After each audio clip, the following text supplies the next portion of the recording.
At this time, I'll call our monthly meeting to order, and I'll ask that you stand for the invocation and for the pledge, and Commissioner Langley will do the invocation, and Commissioner Rebholz will do the pledge.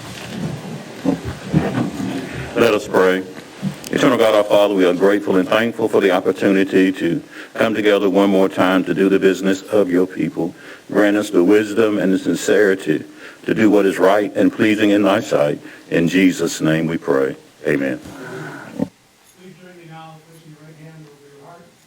Let the allegiance to the flag of the United States of America and to the republic for which it stands, one nation, under God, indivisible, with liberty and justice for all.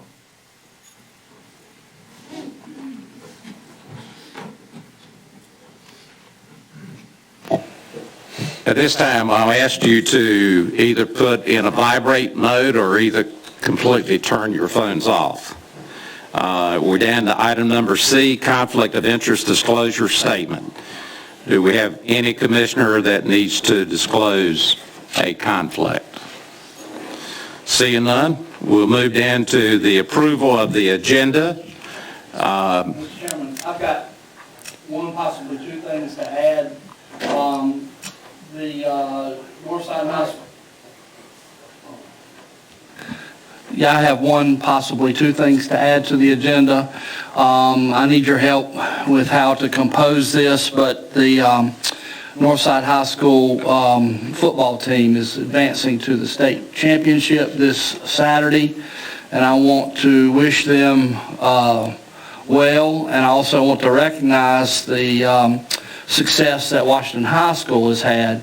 They lost Friday night and their season ended, but they had a really good run. So I would like to maybe make a motion at some point to where we could agree to honor their abilities. Make a motion to add it to the agenda and we'll vote on it. I'll make a motion that we add it to the agenda. I'll second that. All those in favor, raise your right hand. Okay. Did you have a second one? It's kind of the other night at the meeting that we had here concerning Beaufort County law enforcement, we asked that there be a little bit tighter shots made with the cameras instead of the one big shot, and it seemed to work well. I absolutely recognize the fact that we're not sitting in our usual seats, and some of these shots might be hard to get. But if we could start looking towards that, that would, I think, would be a great help with those that are watching it, not only on tape delay, but also streaming live, because it helps when you see somebody who's actually doing the talking. So that's... Motion to accept the agenda with Necessary correction. Okay. The two items? the Northside Washington High. Well, that, and we need a second on the second one. We need to vote. All right, got a second? All those in favor, raise your hand. Okay. Make a motion to add it to the agenda as corrected, as presented. Okay. Is there a second? second. All right, all those in favor, raise your right hand. Okay, we're down to the public comments, and the first one is Dawn.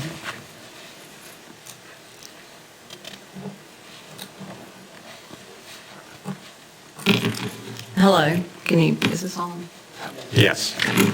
Hello, my name is Dawn Brinson Slan. I'm a resident of Beaufort County, a small business owner and a taxpayer. Born and raised in Beaufort County, moved away because of my career and returned to live full-time in December 2019. I am active in the community and try to participate in initiatives that will grow our county and create a place where young families will want to stay and others will want to come and contribute to the positive growth in our county. I came to my first county commissioners meeting on Monday, April 5th, 2021 to understand your role in helping our county be successful. You were elected by the people of this county to act and make decisions on their behalf and are here because they believed you would follow through with the campaign promises you made, whatever they might have been. Based on the exchange of conversation, dissertation-length explanations of how I and me think things should be, and the power grab approach that I've observed, I'm confused as how you're contributing to Beaufort County's growth. I'll share some examples for you to understand.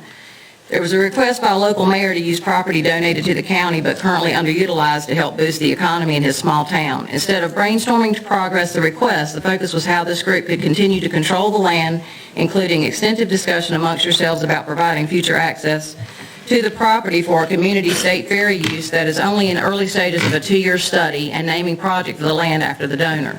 This exchange was an eye-opener to the unnecessary level of detail explored in the issues and the time that is wasted here. When presented an offer for the purchase of land in the industrial park, you chatted, talked, and discussed amongst yourselves about what you could like to see, but in the end decided you would not accept the offer that represented a disposal of the land. I'm going to assume that none of you know Mr. Harry Smith, the gentleman that made the offer, or how much money Mr. Smith puts into this county on a monthly basis. He could spend his money in other places, but he chooses the city of Washington and Beaufort County because he believes in positive growth. You floated the idea to counter the offer, but discussions were focused on how you could put qualifiers on the sale. I will remind you, as one of you clearly stated, it's not like there's a waiting list of companies or developers to purchase and develop land in that industrial park. The airing of personal disdain and historical axes to grind between the Sheriff's Department and the Board of Commissioners, I don't believe the taxpayers want to hear what's been asked, what's been told, and they probably don't care how many years it's been perpetuated. There's bad behavior on both sides. I believe they would prefer to stop the silliness and find a way to bring the groups together for the benefit of everyone in Beaufort County. Finally, for the farmers that came to ask for consideration of using available COVID-19 funds to progress the broadband project, thank you for coming to speak and allowing your voices to be recorded in the minutes of the meeting. Instead of hearing how the broadband project could help North Carolina move ahead of California as produce growers and understanding the potential to expand as farming equipment becomes integrated with electronic features that require broadband, you called for a jubilee, a time for others to bring the ideas on how to spend the COVID-19 money because you want to choose how the money is spent. Once again, driving personal agendas above the people you represent. I'm here tonight to ask that you put aside your desire for power and control and actually listen to what the people of Beaufort County, your bosses, really have to say.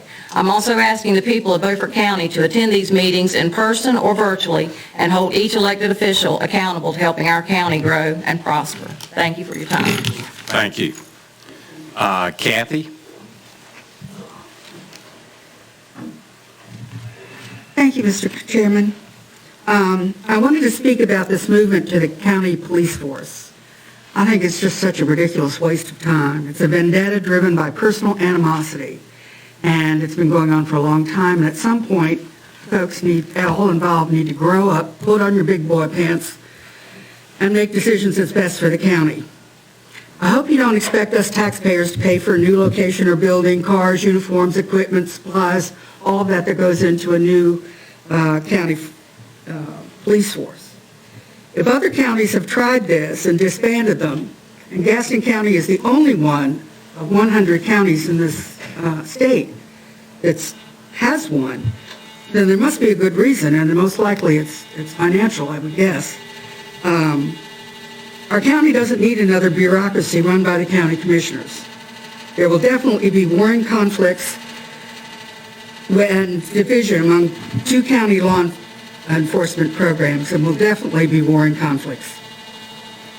There needs to be true reasons for such a drastic action, but I've not heard one yet. To me, what I've heard from all the folks I've talked to and the things that I've read in various areas tell me that this is really just a personal vendetta. And I think it's a huge waste of our time and our money. And I would hope the commissioners would take that into consideration. Thank you. What is your full name? Excuse me? What is your full name? Kathleen Paulina Vasquez. Thank you. Thank you. Do you ask that of all the people who do public comments? Well, our policy says that you're supposed to. Okay, well then enforce your policy. Okay. We haven't seen her for a while. Item number F is the American Rescue Plan Act suggestion, and we have two people signed up for that. Kathy, you're the first one. Would you state your full name? Kathleen Paulina Vasquez. Our county needs broadband for our entire population. It's ridiculous that some parents had to drive all over the place looking for parking lots with hot spots so that their 9-year-old could sit in the car and do their homework. It's also a business decision whether or not we have broadband. Lack of access impacts both present and future businesses. I hope you strongly consider using the federal infrastructure money for a countywide system that brings us up to date and positions us for the future. I know there are other competing interests for this money, but I think that the broadband implementation would be the best use for all of the county members. Thank you. Thank you. Craig?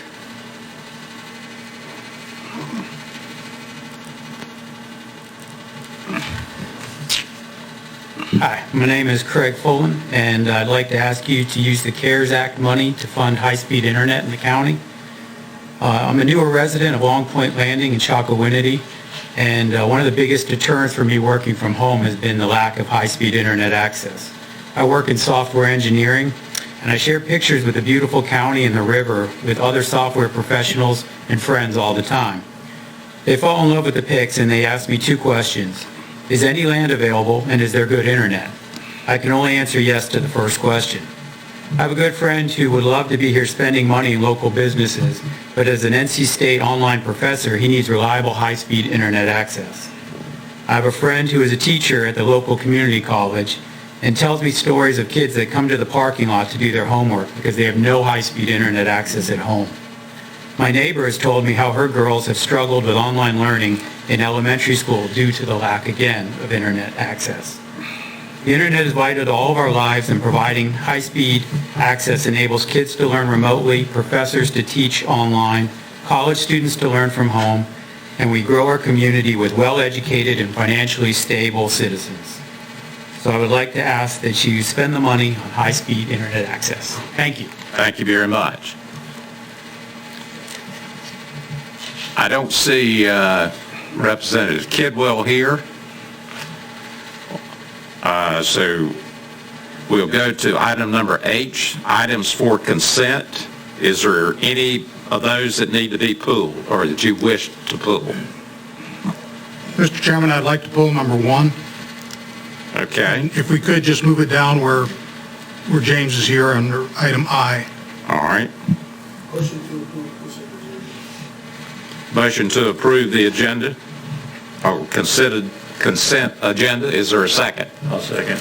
Got a second? All those in favor, raise your right hand. Those opposed? Okay, next item is our Health Department, Jim Matson. I'm assuming Jim's in the back. In the green room? Okay. Good evening.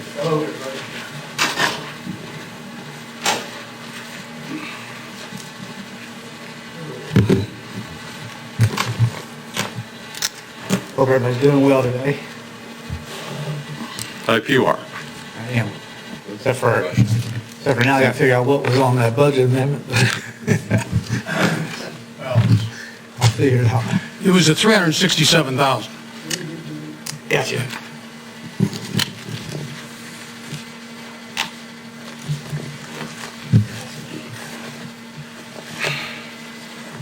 You want me to address that first, or you want me to go on? Why don't you wait? Okay. Go ahead and do the first two and then. Okay. All right, so I'm going to go ahead and start with the update on the COVID-19 in Beaufort County. Start with showing you the state numbers here, and what to point out is that we're still at a flat level that we've been at since the around the beginning of March, after we went through that peak. That's statewide, and in Beaufort County we see a very similar pattern where we had the peak and then the decline, and now we're hovering for about 2 months now at between 3 and 5 per day on an average.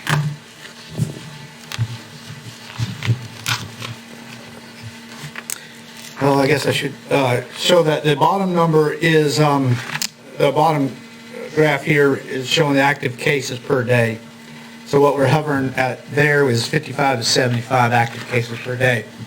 And I wanted to make sure that was understood, that we're still doing contact tracing at the health department. So for every positive that comes in, we are still going and we're calling the positive, find out who the contacts are, And then we talk to the contacts, we try to keep them quarantined at home so that we can minimize any kind of spread that's going on in the county. So that's still going on. And even though it's not nearly as intense as it was back in the January timeframe, it's still pretty taxing on our staff there.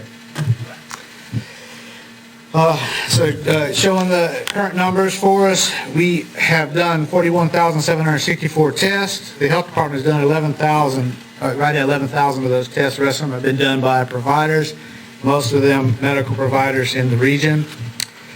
We've had 4,516 of those tests come back positive, and of those, 5.2% or 236 have been hospitalized totally. We've had 93 deaths since the beginning of COVID. Right now we have 71 active cases. 3 people are in the hospital. Nobody's on a ventilator as of right now, that I know of. And we have the one outbreak at the nursing home that still continues, even though it's very near its 28 days since the last case. So it's close to being no longer called an outbreak once that occurs. So we're getting close to there. Looking at our status compared to some of the counties, or the state, the counties around us, you can see that over the last 14 days, we are averaging 15 per 10,000 residents. And that puts us in a lighter burden compared to some of the counties around us. And that represents 71 total cases in the last 2 weeks. Just some information I want to make sure everybody passed out is that the mask mandate, it has been removed for outdoor activities as long as the social distancing can be maintained or adhered to. Mass gatherings for indoor is now up to 100, and outdoors up to 200. So that just came out last Friday. It was the governor's new executive order. Some of y'all may know that Johnson & Johnson was paused for a little while due to some safety concerns that popped up. But after meeting with the experts in vaccinations, and the CDC then come out with a recommendation to go ahead and allow the Johnson & Johnson to be used. The risk is pretty minimal. It was associated with a certain blood clotting condition. There was originally there was 8. I think total 13 cases was found. So the amount of risk did not outweigh the benefit of having a COVID vaccine, and it's there are inherent risks to all vaccines anyway. So the recommendation is to continue moving forward with the Johnson & Johnson. It has a lot of benefit of being a one-shot vaccination versus the 2-shot, which is really good for people that have anxiety for vaccinations. I think one thing that might be important to know is that the surveillance system was so sensitive that it actually picked up those 8 cases. Out of the millions of vaccinations that were given, it actually picked those up. So I think that's a credit to the surveillance system for vaccinations in our country.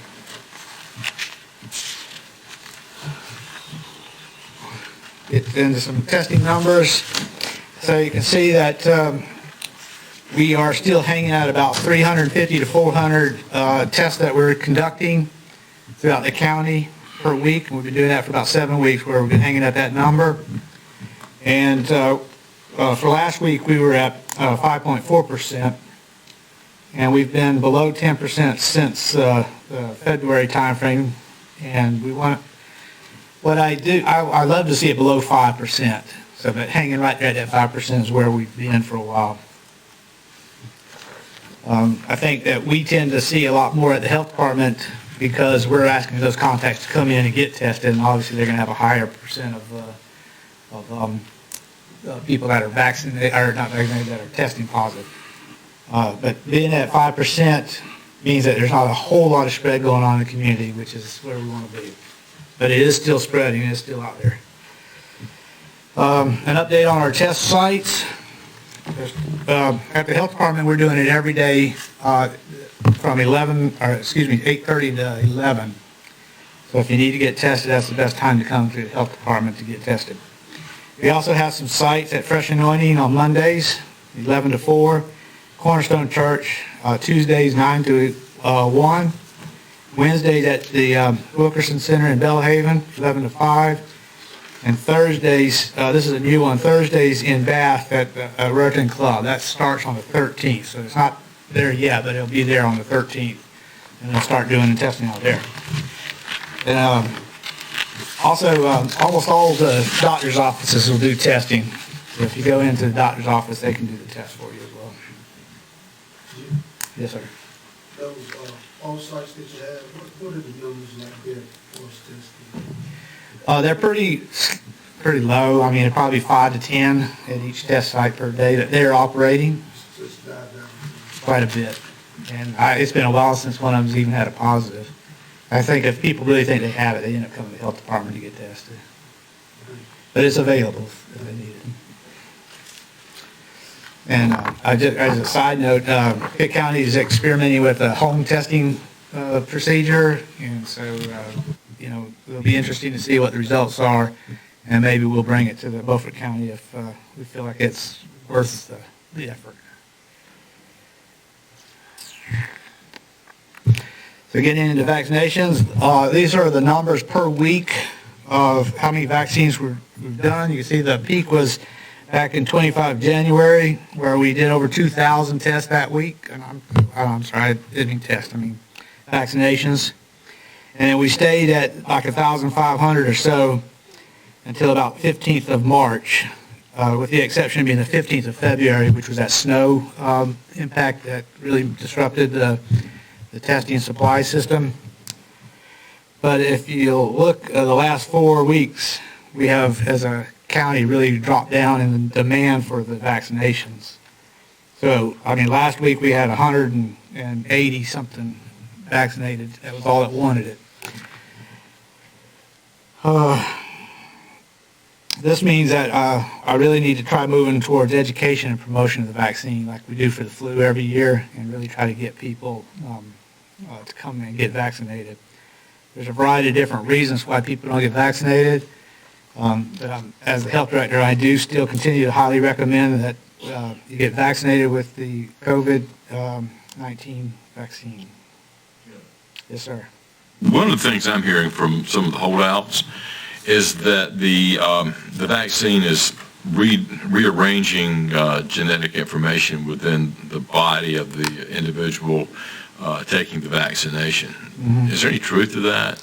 No, it doesn't rearrange your body's DNA. It does go into some cells, and what it causes is the cell to respond by secreting these protein spikes, these proteins that get into your lymphatic system and your body system, which causes your immune system to attack it. And that's what builds up your immunity. But it's not like changing your whole DNA. Well, I stated it in a very inelegant way, but right. It was something to that effect, and it sounded like bordering, they really believe it, to conspiracy theory. Right. And I'm assuming that a lot of our success with almost reaching herd immunity, if we haven't gotten there already, has been the vaccination. Yes. I know a lot of it has been that we've had a lot of cases in Beaufort County. A lot of people have gotten sick. That's probably helped too. But the vaccination, how much of the success would you attribute to the vaccination? Well, I'm trying to figure out how to answer that question. And I've got a slide later that's going to show you some of that stuff, to be honest with you. But okay. I think it's contributed quite a bit. If 1 out of every 3 cases we know of, then I'm thinking that maybe 20% of our population has been exposed to COVID sometime, and enough to generate some antibody response, which feeds into that herd immunity. So if we get to 70% of people that are immune, then I would say 50% of that was, or 50 of those 100% was from the vaccine, the other 20 from having had it. Okay. So if everything's like it is right now. About a 2.7 to 1 ratio, maybe. Something like that. Cool.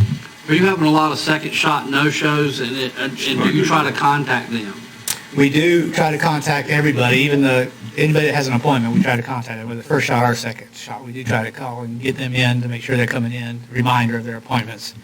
I think this probably number's around 10%. Either they're not coming in for that appointment or they're coming in later on for their appointment. We want to get the second dose in within 45 days. But even if they're outside the 45-day window, if they get the second shot, they don't have to start over or anything like that. It's a booster, so, the way every time you get exposed to it, it boosts your immunity even better. That's what we're trying to strive for. Did I answer all the questions? Yeah, I got a question. If nobody else wants to ask one. Mask wearing. And, the governor's still crying, wear a mask, because he's hearing that from the highest level within his own party. I'm seeing less and less people wearing masks now. I'm also thinking, because I've been exploring all these options going along with COVID for now on about 16 months now, it seems like being exposed to COVID in small doses is probably good for the body if you've been vaccinated or you've already built up some antibodies. Now, this is what I'm wondering if we're going to become a lockdown generation part 2. Are we ever going to get out of this phase where we can't seem to be healthy people again on our own? You see where I'm going with this? Yeah, but that's well above local health director's perspective on the mask use. Yeah. I would love for us to get herd immunity, and so we can just stop using the mask altogether. I think we're But don't you think it slows it down a little bit by wearing the mask, reaching herd immunity? I don't know. I've not really studied the effects I'm just of masks. throwing that out there. Little red meat. Yeah. Sorry. I hate to put you through that. Right. Let's see. So I can't remember if I had anything else to say about those numbers, but we are going to continue to try to push. We do have some groups out there that go to events, go to the barber shops, they're going to churches, and they're trying to talk to people one-on-one about it. Sometimes you just need to have conversation. And so every time they have that conversation, we hope to encourage people to come in and get the vaccine. And I'm pretty sure I have in here the numbers that we're going to try to reach is 67% of the adult population vaccinated is kind of where we want to go. But getting back to our numbers, and the supply is out there. The demand is down, and so let's try to get everybody vaccinated. And you can see this is statewide as well. So these are the vaccine numbers, and the color to look at is that light blue. Those are first doses or partially vaccinated numbers. So you can see a major drop off in the last 3 weeks, just like we have in the county. So we will be doing a campaign next week and continue to try whatever we can do. If anybody in this room wants to talk to me about their vaccine, they're afraid to get it or they haven't got it yet, I'll be glad to talk to you about why I got mine and why I encourage my family and friends to get it as well. So what you can see then is, using this graph here, I'm just going to use the total numbers, which is local and federal numbers together. You can see that we've had 18,697 vaccinated as of this morning, and that makes 39.7% of our total population vaccinated, and with the first dose or partially. Then the second number, 16,786, shows the number of people that are considered fully vaccinated, so 35.7%. Age is important for COVID mortality and morbidity, so I separated out 65 and older. You can see that 80.9% of the 65 and older have been vaccinated, and 76.6 have been fully vaccinated.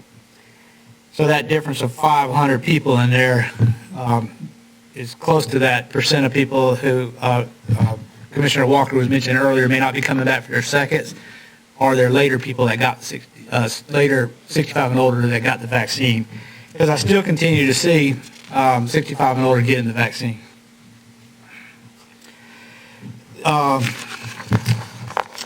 The governor has stated that they would like to have 67% of the adult population vaccinated. And so if you look at our partially vaccinated number, that's 49.5. So we're right at 50%.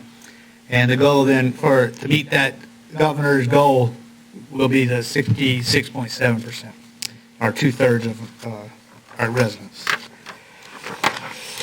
And then this just shows you how we compare with the state average. The state average is 31.5. Beaufort County is at 35.6. This is partially vaccinated. And the next one shows the state average is 26.9% have been fully vaccinated, and we're at 32.4. So we're doing a good job staying ahead of that average.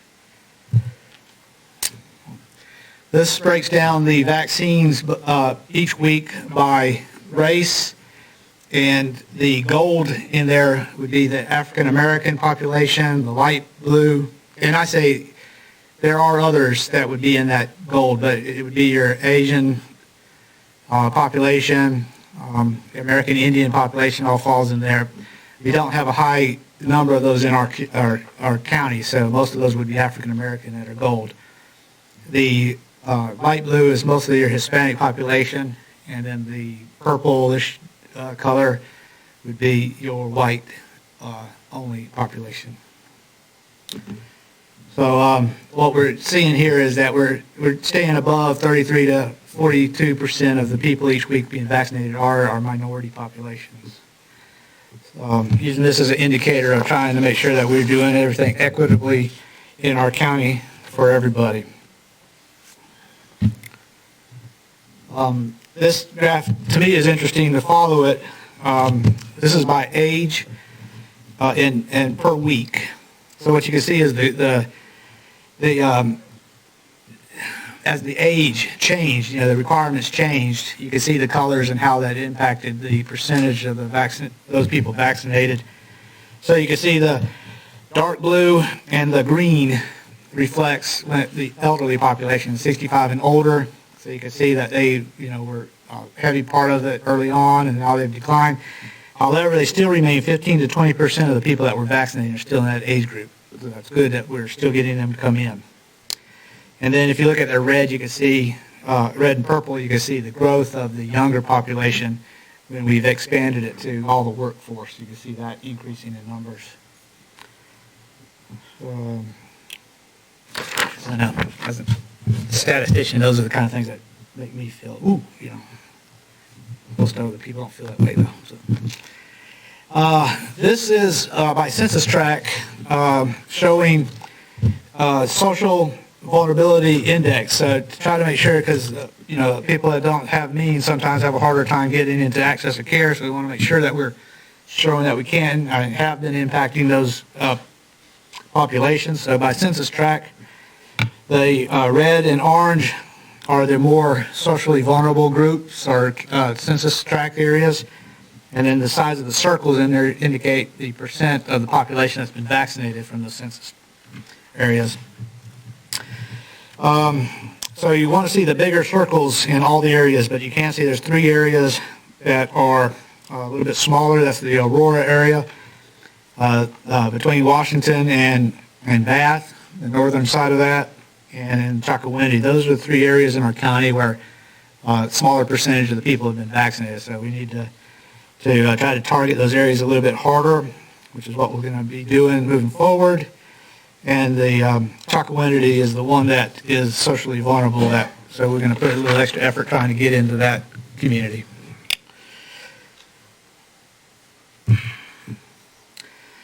So the effectiveness of the vaccine, that was a question. So I was looking at this number. These are April cases. So at this point, most of our 65 and older have been vaccinated, and some of the younger folks have started to get vaccinated. So I wanted to compare the numbers of cases. So we had 113 cases in April that I was able to track down the ages with. And I broke down into 3 categories of age, 0 to 24, 25 to 64, and 65 older. And you can see the number of cases. And then the rates. The rates are per 10,000 population. So for the 0 to 24, 32.8 per 10,000 in that age group. were the cases. 28 out of 10,000 for 25 to 64, and then 65 and older, 11.3. So the 65 and older is about 80% of vaccinated folks in there, so you can see that impact it has on the number of cases that we've seen. So this is a very good argument for how effective the vaccine is in our battle against COVID. Using Beaufort County numbers, not the CDC numbers. So. Some other vaccine information. I think I already mentioned the 66.7. Yeah, I did mention that. There are multiple vaccine options out there. The health department, Vidant Internal Medicine, Vidant Belhaven. Aurora does it on Tuesdays out of the Vidant clinic there. O'Neill's has all their places have it. Agape has the vaccine, and Walgreens and Walmart have the vaccine in Beaufort County. So these are all locations where you can get. We're working with a couple other doctors like Urgent Care Down East, their office, to get them vaccinators as well. Any questions about COVID-19? Jim, in conversation with some of the people my age that have had the COVID, they're still undecided about when to get vaccinated. They've been told 90 days, and some of them, I think, have been told longer than that. Is the recommendation 90 days to how far out after you've had it? Actually, you can have it once you've recovered. The CDC actually recommends it after you've recovered. So that's your 10-day window. So once you've had it for more than 10 days and you're recovered, you're feeling fine, you can go ahead and get the vaccine at that point.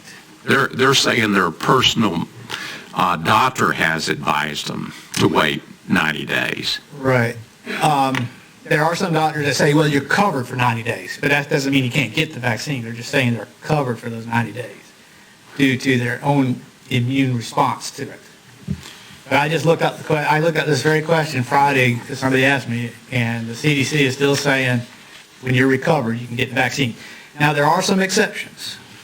One of those being if you received a treatment that included infusion, IV infusion to fight the virus. So, and the reason is because when they infused you with those antibodies, then that's going to stay in your system for up to 90 days, and therefore it'll attack the vaccine before it gets in there. Anyone else have a question? Which version of the CDC is this? Is it the political CDC or the actual scientific CDC? Because we're getting both right now.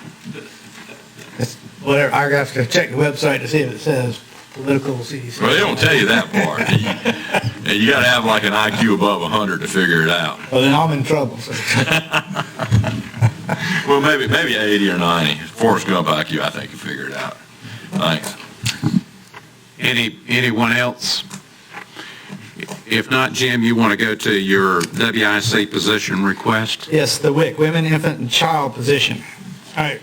This might end up sounding a little confused to y'all. It does to me when I try to go over in my head. So I want to say bottom line up front, what I'm asking for is a processing assistant 3 position. They taught me in the Army to. Bottom line up front, this is what I'm asking for. So back in January, we had a 32-hour nutritionist on site. And what I asked, and I couldn't get anybody to hire on. So when Hyde County came to me and said, hey, we're looking for y'all to do our county, we'll give you this X amount of dollars, I think it was $16,000. And then I said, okay, that means if I make it a full-time position, get their money, no cost to the county, make it easier to hire nutritionists. And y'all agreed to that at that time. And we had a little debate about the contract of it, but I said I'd bring the contract to y'all next time. So since then, I still haven't been able to hire anybody. I haven't had anybody apply for this nutritionist position. So now, you know, what to do. And in conversation with Hyde County about moving forward, they were like, you know, they had some things that they wanted to try to do if we couldn't hire somebody. And so during that conversation, we said, well, Hyde, why don't y'all just go ahead and take your money, hire your nurse. They want to use a nurse and give them that money. So they did their business. And since our contract was ending this month anyway, it put me in a position where I am now still trying to hire a full-time nutritionist, but I'm not going to get the money from Hyde County now. So I need to come back to y'all because y'all approved it for a full-time and need to make it back to a 32-hour like we had before, which is to try to be transparent with y'all on that position. And that 32-hour nutritionist would cost $40,618. But I still haven't been able to hire anybody, and I don't know how long it's going to take to hire a full-time, let's face a 32-hour position. So what I would like to do is take all the three nutritionists I have now, take a lot of their responsibilities and put it into one full-time processing assistant person, and that'd be easier to hire for that position. And then, so I'm redistributing the workload into that area. The cost for that position is $40,748, so it's less than $100 difference. So that's what I'm asking for. Okay. Motion to approve. All right, one of you want to second the motion? All right, we've got a motion to second. Any discussion? Yeah, I got a question. Yes. How many new bodies are going to come on the payroll with this, if this is approved? No new bodies. It's going to go, right now we're approved for the full-time nutritionist. Now I'm swapping that, reclassifying that nutritionist as a processing assistant. That nutritionist that you're talking about now is already on the payroll. Yes. And then you had a vacant position? Okay, all the payrolls, I mean, not hired. We have the position, but it's not been hired. It's a vacant You had a vacant position, It is still a vacant position. and you're proposing,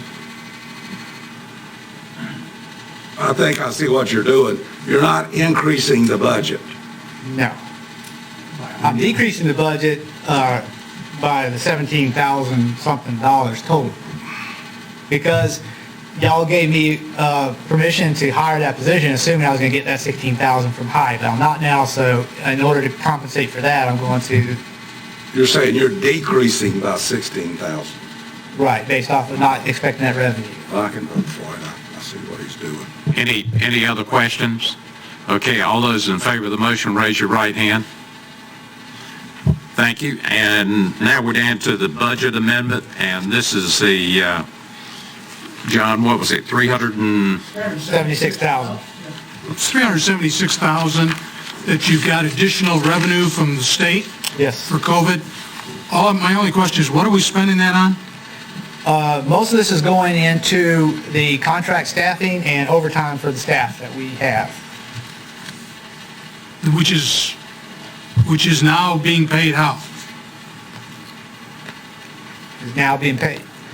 Right, this is one of 5 different AAs that we've received from the county. So this is an increase that they gave, anticipating that we'll need the continued funding still moving forward. Okay. So we're covering that expense right now through prior. Everything that we've done so far has been covered, well, I shouldn't say everything, most everything has been covered by these AAs that we're receiving. From the health department perspective, there's other things like the EM and some of their stuff is covered by other funds that are coming from other places and from the county. But as far as health department operations go, this is where most of the funding has come from for COVID, going back to last March. Okay, I'm good. And just one last thing to add, since we're talking about it, it should be a carry forward type of money too. So even though it's being approved for this year's budget, it'll be carried forward. 21, 22. We need a motion to approve it. You want to make the motion? Okay. Motion to approve the budget amendment for the health department of $376,379. Is there a second? Second. Any further discussion? All those in favor, raise your right hand. Thank you. Thank you, Jim. Thank y'all, everybody. Okay, we're down to item number J, the Finance Department. Anita?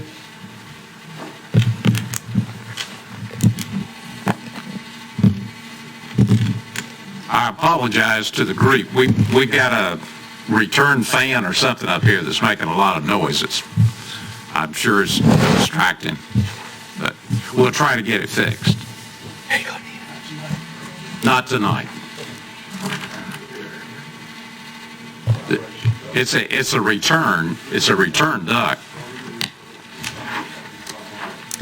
Thank you, Mr. Chairman. Good evening to you all. We're here tonight seeking final approval of the refinancing of the general obligation school refunding bonds, Series 2012, 2015, and 2017.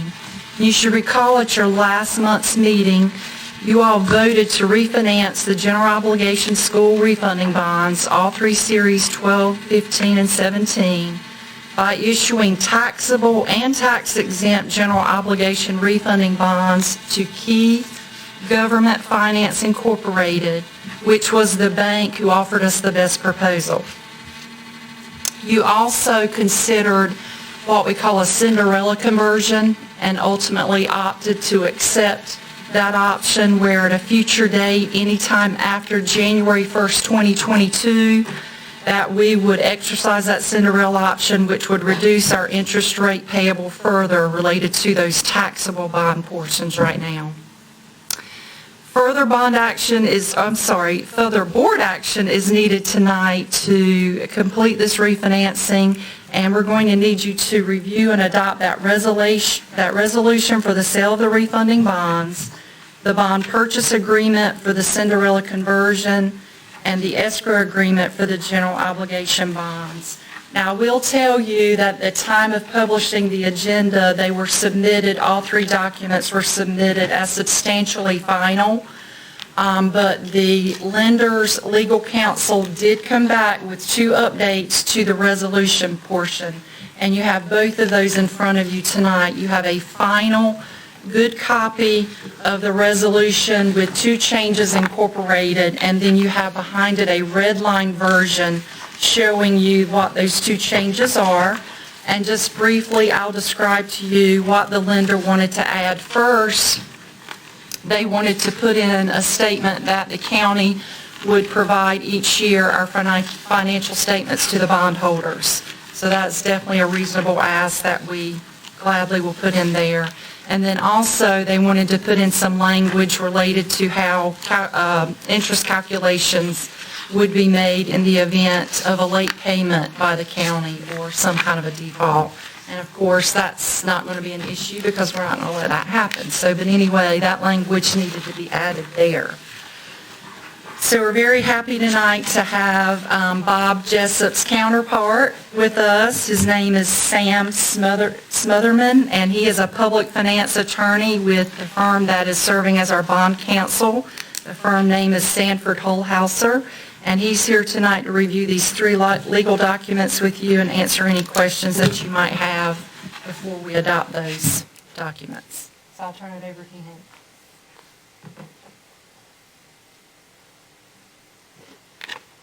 Thank you, Anita. As she said, my name is Sam Smotherman. I'm an attorney with Sanford Holzhauser and Carborough, and we are acting as bond counsel to the county on this general obligation bond refunding transaction. And as she also mentioned, you approved the preliminary resolution for this refunding at your April 5th meeting. So tonight, we're just asking the board to pass what is called the final resolution, and I'll give you a quick summary, which is to basically approve the key bank proposal and to complete the closing. Is also to approve the documents which Anita mentioned, the escrow agreement, the bond purchase agreement, and the resolution itself. And in that resolution, it also authorizes county staff to complete the closing, which is expected to be on June 1st. So that was short and sweet. So any questions from you all?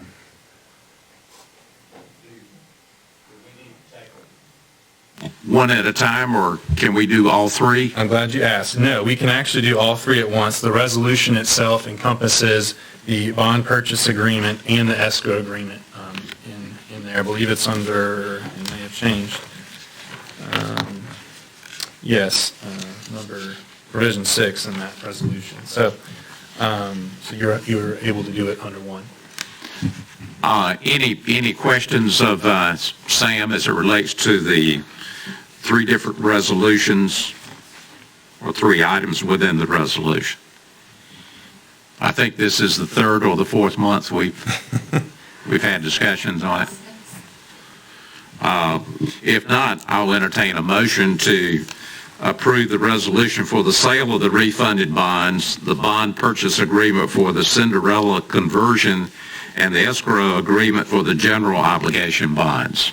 Motion to approve. We have a motion. Is there a second? Second. We have a second. Any discussion? If not, I just think we need to make it clear to our constituents that we're doing this because we're going to have a almost $3.2 million savings in interest, right, Anita? Actually, the $3.2 million in savings is related to the loss, and Right. I will be Oh, talking okay. about that in my presentation. The savings for these GO bonds is about $400,000, so still a significant savings to the taxpayers. Hood? Well, I don't think this is possible, but I'm going to ask it anyway. If we decide we want to refinance again, can we?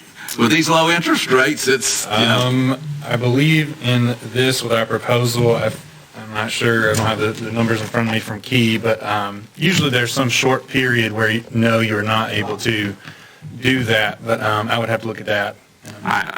But, one of these had a prepayment penalty within the first 12 months, I think. Yeah, okay. If I remember. You remember that, Anita?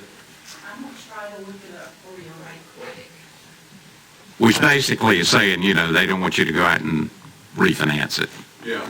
if you can do it in the first 12 months, that's fantastic. But, no. I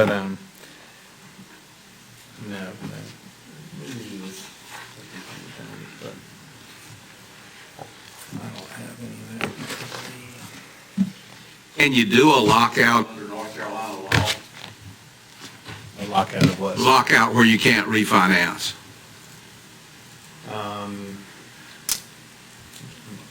Trying to understand your question a little bit more. Well, I mean, is it within the law that you loan money and you cannot have a prepayment of the whole amount? I think it's against the law in North Carolina. There's usually some sort of, what we call it a penalty, but it's not really a penalty, it's just that you pay a little bit more in order to prepay. I have to look that up to see if there's a true where you could not prepay at all kind of provision, but I don't believe I've seen that so far. You. So I would really prefer to confirm with our financial advisor, who's not here this evening. We didn't feel like there would be any questions for them, but we do know that Key is letting us come back after January 2022 and reduce our interest rates, because there were a portion of our bonds that were not callable yet until January 2022. And they said they'll be taxable at a slightly higher interest rate, but as soon as those become callable, we're going to let you refinance them under that Cinderella Conversion and lower that. So I will tack on to Anita really quickly. That's what the escrow agreement's for, is to hold a portion of those funds in order to wait until January to be able to make that payment. And that Cinderella Conversion, I believe, was 1.48%, and then it will drop to like 1.17%. So it saves you in the long run. Any additional questions? All right, all those in favor of the resolution, please raise your right hand. Thank you. Thank you, Chairman.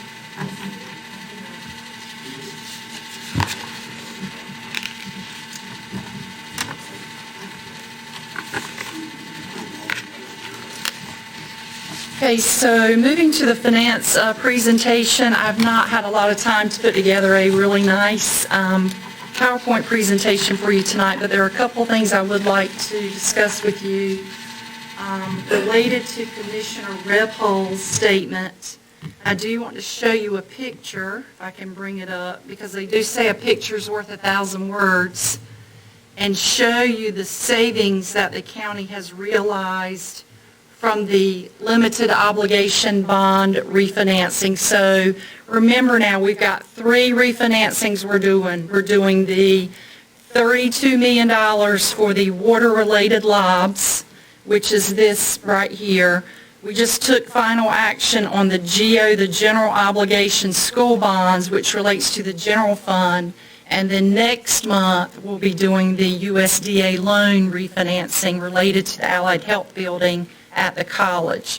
So what you're seeing here, and we're doing it in steps because it is a very arduous process, and we wanted to do the lobs first, and we did the GO bonds, and then we'll do the USDA loan. So we have final numbers here for you on the lobs.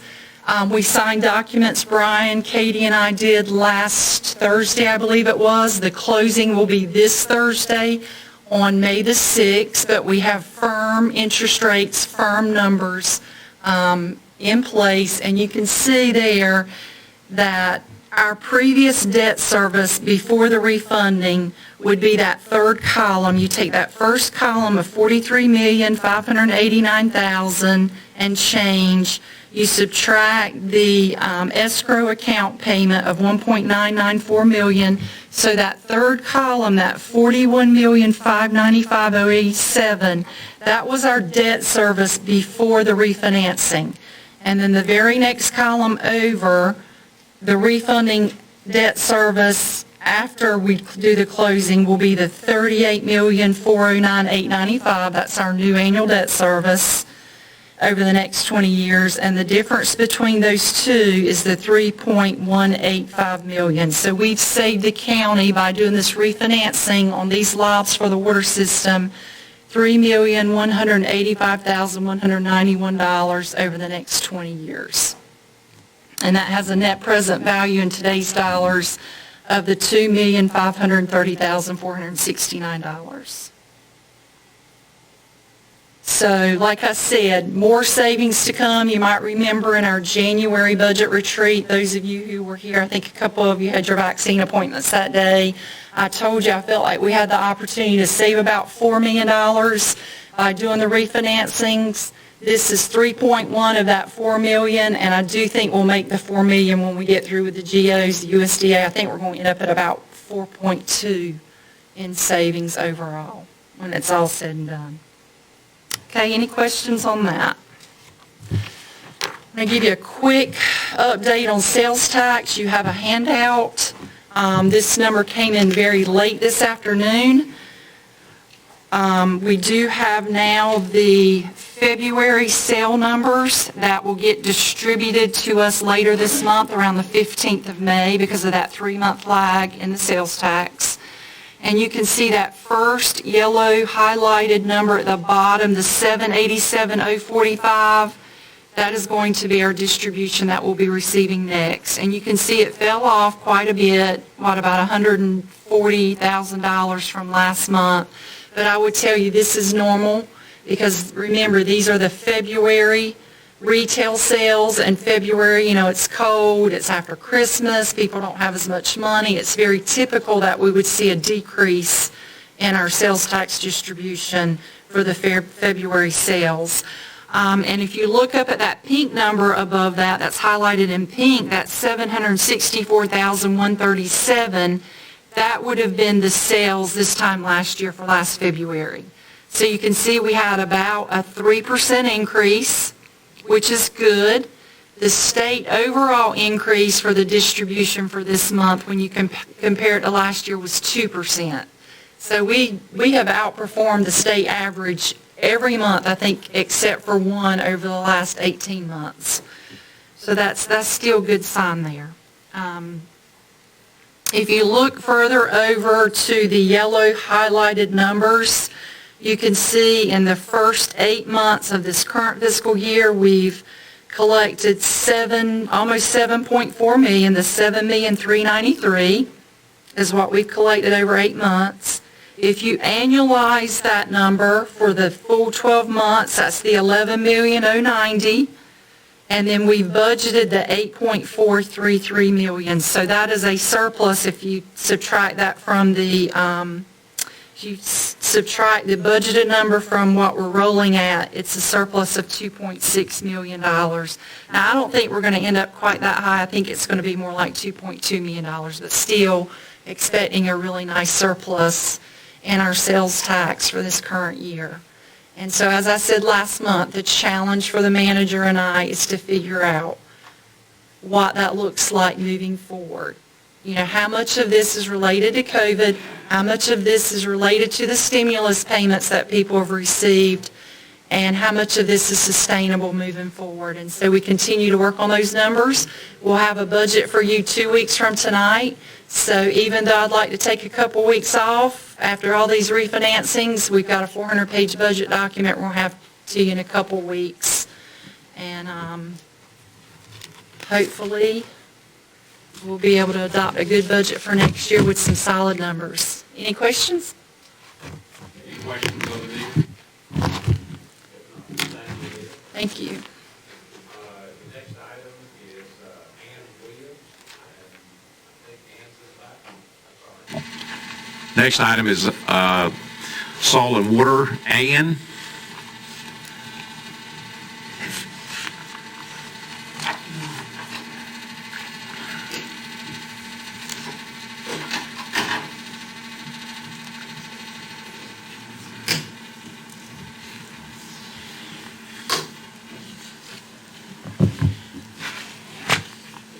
Good evening, Mr. Chairman and Commissioners. The Beaufort Soil and Water Conservation District has been awarded grant funds through contracts from the North Carolina Department of Agriculture and Consumer Services and the U.S. Department of Agriculture's Natural Resources Conservation Service. The funds will be used for the purchase and placement of a perpetual conservation easement onto a working farm within the county. The contracts and cash match amounts provided by the landowner total $49,960. Both contracts and the ordinance to establish the grant project funds have been provided for your review. This project is 100% funded through grants and cash match amounts provided by the landowner. No county match is required. The Beaufort Soil and Water Conservation District's Board of Supervisors has approved this project and the grant funds awarded. The district's board requests the support of the Board of County Commissioners by approving contract number 19035-4028 and contract number 54453-2202-SO, along with the associated project budget ordinance. Any questions of Ann? Got a motion to approve. Is second? Okay, second. Any questions, comments? Okay. You know, I'm not going to vote for this. This is another one of those examples of really bad decisions that are made, because what you're doing is you're paying people for the land. When you pay them for these rights, then the tax assessor assesses the land less, so the county gets less tax revenue from this. And you're also inhibiting the future use of the property. From the standpoint of economic development, this is really, really bad stuff. So I'm not going to vote for it. Any other comment? Question. Yes. Is this for timber or is it for Farmland. farmland? It's a working farm. There is some timber on the property. So we're giving this guy money just to make sure he stays a farm for how many years? Perpetual. Perpetual, forever. Forever. He's locking up all his heirs and his assigns as a farm. Yes, sir. And that was his decision. Yeah, I understand. That's the whole purpose of the North Carolina Farmland Preservation, is to make sure it stays as farmland and timber. That's correct. We're losing a lot of farmland to development, and they're trying to protect the farmland. Not in Beaufort County so much, right? No, not so much yet. Where's this land located? It's in Chocowinity. What road is it on? It's off of Highway 17 South. I can't remember. There's an aerial map in the notebook. Property owner. Am I allowed to say that? It's in the report. It's public Yes. money. Yes, it's public information. It's a Dixon family. Okay. Well, I just, It's near Possum Track. If you look on page 487, you can see the aerial map.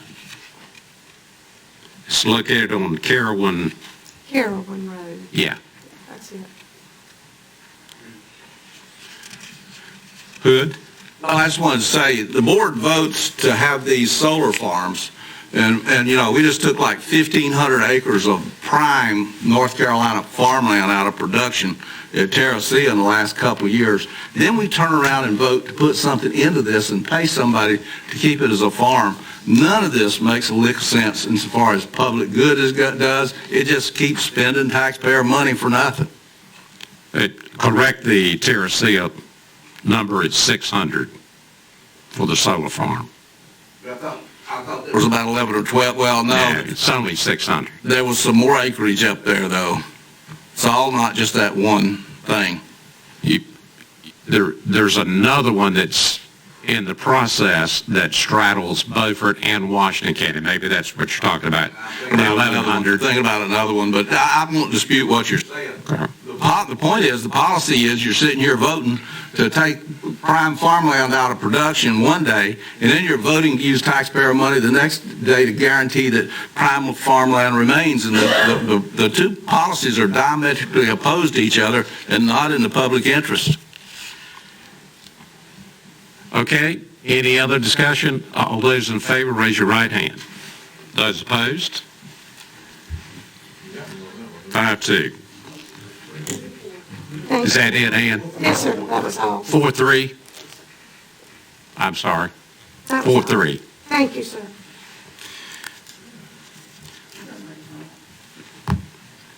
Okay, we're running ahead of schedule. Let's see.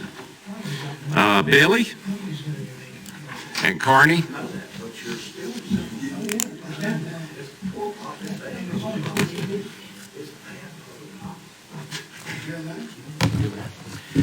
Thank you, Chairman, Vice Chairman, and Commissioner. Gentlemen, please.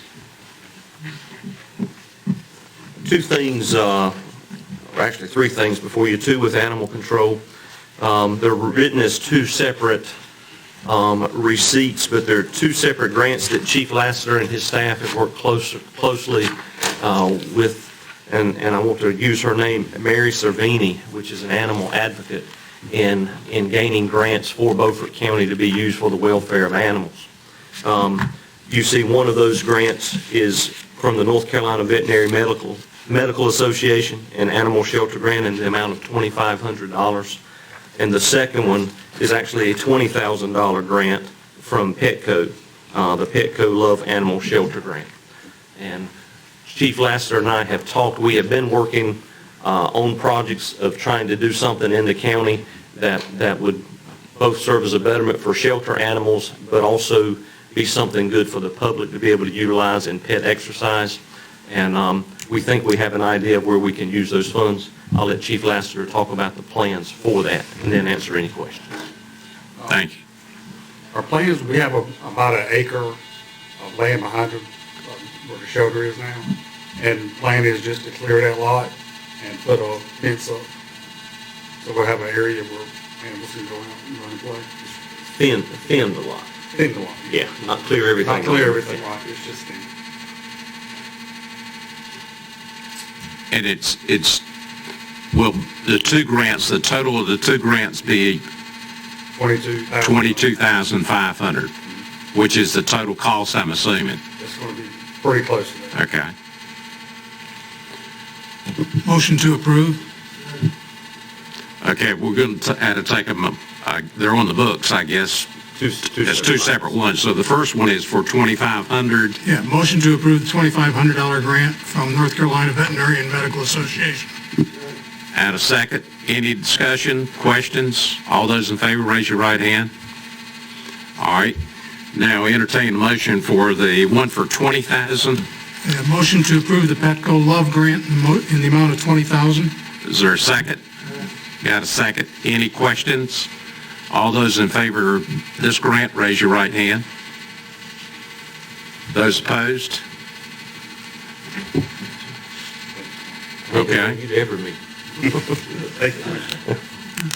Thank you. Thank you, Billy.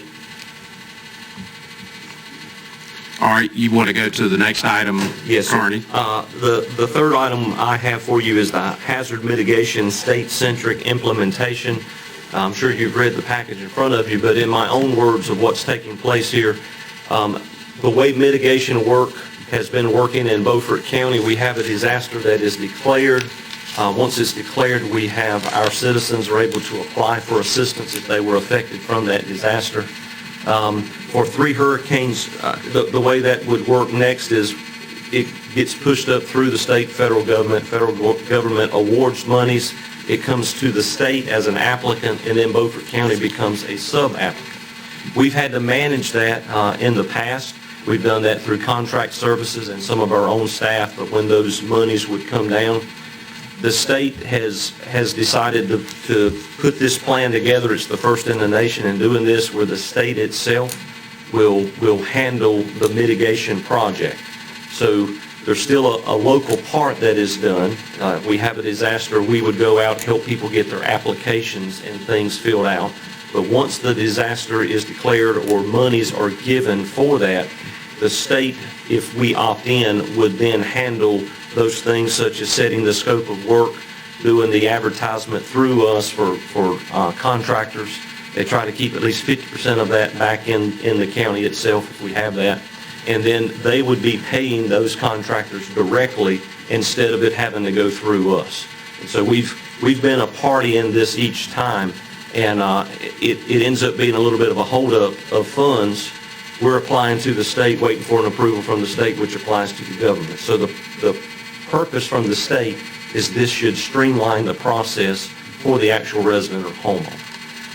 The reason there's an opt-in for this, general statute currently does not allow them to do this without the local government asking for it. That's why it's got to opt-in or opt-out. They are currently trying to go forth and get that legislation changed where this will be a continual program. So this specific is for three different storms, as you see in their letter. Hazard mitigation grant program for Tropical Storm Michael, Hurricane Florence, and Hurricane Dorian. And just to let you know, we have received preliminary word. We expect next month to be told a final for sure. There are 19 acquisitions that have been approved and 36 elevations. Of course, all of that will come back before the commissioners. But we do see that work is being approved of about 86 applications that were sent forward. Questions? Does this mean that we are not going to have to award bids for the improvements, and we're not going to have to supervise That is correct. Contractors? Our work would be with the citizen, making sure they know when the process is open, helping get the applications in. We currently do that through an MOU with the Mideast Commission. So that's our plan, is still to use them locally in doing that. But as far as where we've had to do the bid process and go out and watch the management on top of our contract services and push invoices through for payment, we'll be taken completely out of that. And I think one of the other big advantages is the closeout. The state's going to handle the closeout. That'll be a wonderful thing for Anita and I, for sure with that. So it's really a win-win, in my opinion, for the county with the state handling this process. Okay, shifting gears just a little bit on acquisitions. I'm nervous about acquisitions simply because once FEMA acquires that property, there's a restriction put on it that can never be built on again. So have we looked to see if any of those properties that the state wants to acquire are critical from the standpoint of stopping development or interfering with development or getting in the way of what we want to do? So again, all of those properties, we have not seen final award that they're approved. We've been told preliminary that they will be, but they'll all come back before you. We're going to get a list, but I want staff to go over that list from the standpoint that if it's going to harm us, we don't want to do it, because I've seen situations where you have these restrictions put on properties and you can't build it. I mean, and we own it. The county owns that property. So you wind up in town having to pay somebody to mow lots. So how does this work? Maybe the manager can shed some light on it. I'm nervous about this. I'll say, and then he can expand further. He has been very direct with us that if we go into acquisition, that it would be under an understanding the county would not be liable to do anything else on that property. It would return to what it was naturally, and the county would have no other cost in it. That would be a part of the program. I'll let him expand any further. Are we going to get the deed, or are they just buying the development rights? The way the program works, Mr. Richard, is if it's acquired and we have encouraged acquisition, we have encouraged elevation. Every opportunity we can, we encourage elevation so that the property stays the way it is and they just elevate the structure. If it is acquired, it's typically because it's been repetitive loss and it's a bad place, it floods all the time. What we have been really clear with them is we used to combine projects. We would have projects for Belhaven, we'd have projects for the city of Washington, and we would combine those with county projects and would go in under the county's name. And then if the projects were awarded, they would be acquired and we would end up with our name, the county's name, on the deeds in the city of Washington and the town of Belhaven. Yeah. And you're exactly right.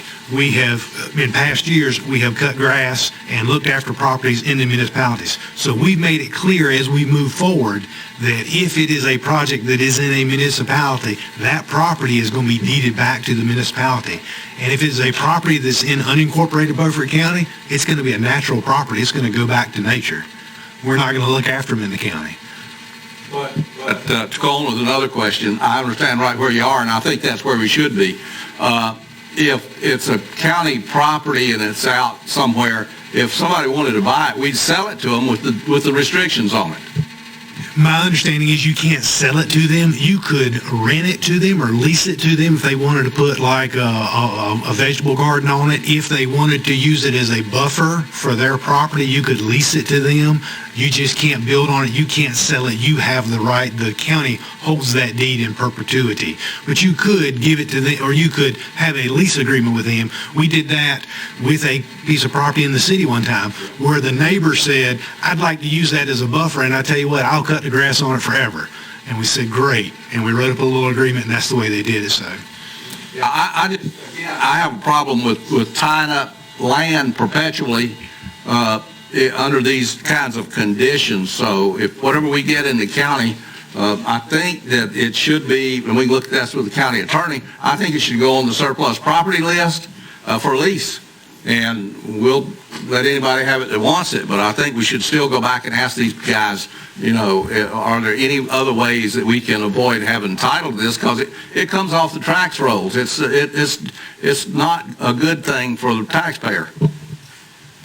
Commissioner, as you'll recall, I think it was 2 years ago, because we didn't go last year to D.C. We had conversations 2 years ago with our senators and our representatives in D.C. to say, you got to help us with this.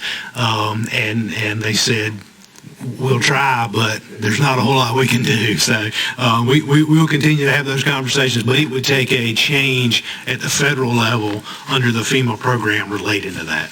But that has been voiced to them by this board. John.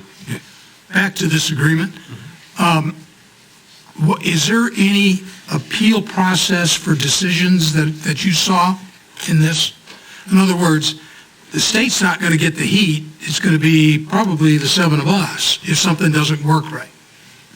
So is there an appeal process that we are able to go to try to rectify a problem? I'm not sure what you mean when you say problem. Define what kind of problem you're whatever it may be, construction, dispute over elevation, whatever the solution is. The same way it works when we were doing them, the contractor was responsible. It would funnel back up through us with the state. They will have state inspectors. It's my understanding they've hired professional engineers. They've got their whole office ready to go, and they would be responsible for watching that project and making sure it does what it's supposed to do. And if there were a complaint, it would run up through the state because the state's ultimately responsible. So we would just be telling them to call the state. That's correct. Okay. This gets us out of it. Yeah. Also, I see that there is a clause in there that if you do not fulfill your out obligations, you're automatically brought into the program. Yeah. Is there a reverse of that? No, sir. So you can tell from their language, they are heavily encouraging everyone to opt in. Right. In fact, if you don't opt in the opt out, we have to put together a pretty stringent business plan, show who and how we're going to be doing each thing. And with that, if we fail to do it, they can make a recommendation that it still goes to the state. Okay. I don't see an opt the other way in the plan. In other Okay, words, so given the fact that this is the first in the nation, Mhm. there's nothing in here that allows us to say this is not working. This is for these 3 storms specific, with a hope it'll be for future storms period. So there's 3 hurricanes, 3 disasters tied to this. We're getting monies or potentially monies from one of these disasters. So once it starts, it's in their hands on the monies that would be coming for Hurricane Florence. Now, what it does not do is this does not guarantee us if we have another hurricane or when we have another hurricane and more monies come that we have to be opted in. It just points us in that direction. Is that how you read it, Manager? Just as you recall, the state took a tremendous amount of heat over their ability to move projects several years ago, or essentially, we've been complaining about that for years, that it takes 3 years, 4 years to get a project moving. The project you're approved for under a hurricane 3 years ago, you've already been hit by 2 more hurricanes since then. My understanding is the impetus for all this was to try to push those projects faster. And to do that, they are eliminating one of the steps, and we were one of the steps. Like the director said, it used to come down from feds. The state was the recipient. We were then the sub-recipient. We were doing the work, pushing it back up. State was pushing it back down, then going back up FEMA. Now it's going directly to the state. The state's going to manage the projects, and they're going to turn them faster, which is what will help overall. Any other discussion? If not, I entertain a motion. I move we approve. Okay, got a motion? I move we approve. Is there a second? I'll second. All right, we've got a second. All those in favor, raise your right hand. All right, thank you very much. We're going to go ahead and take our break at this time.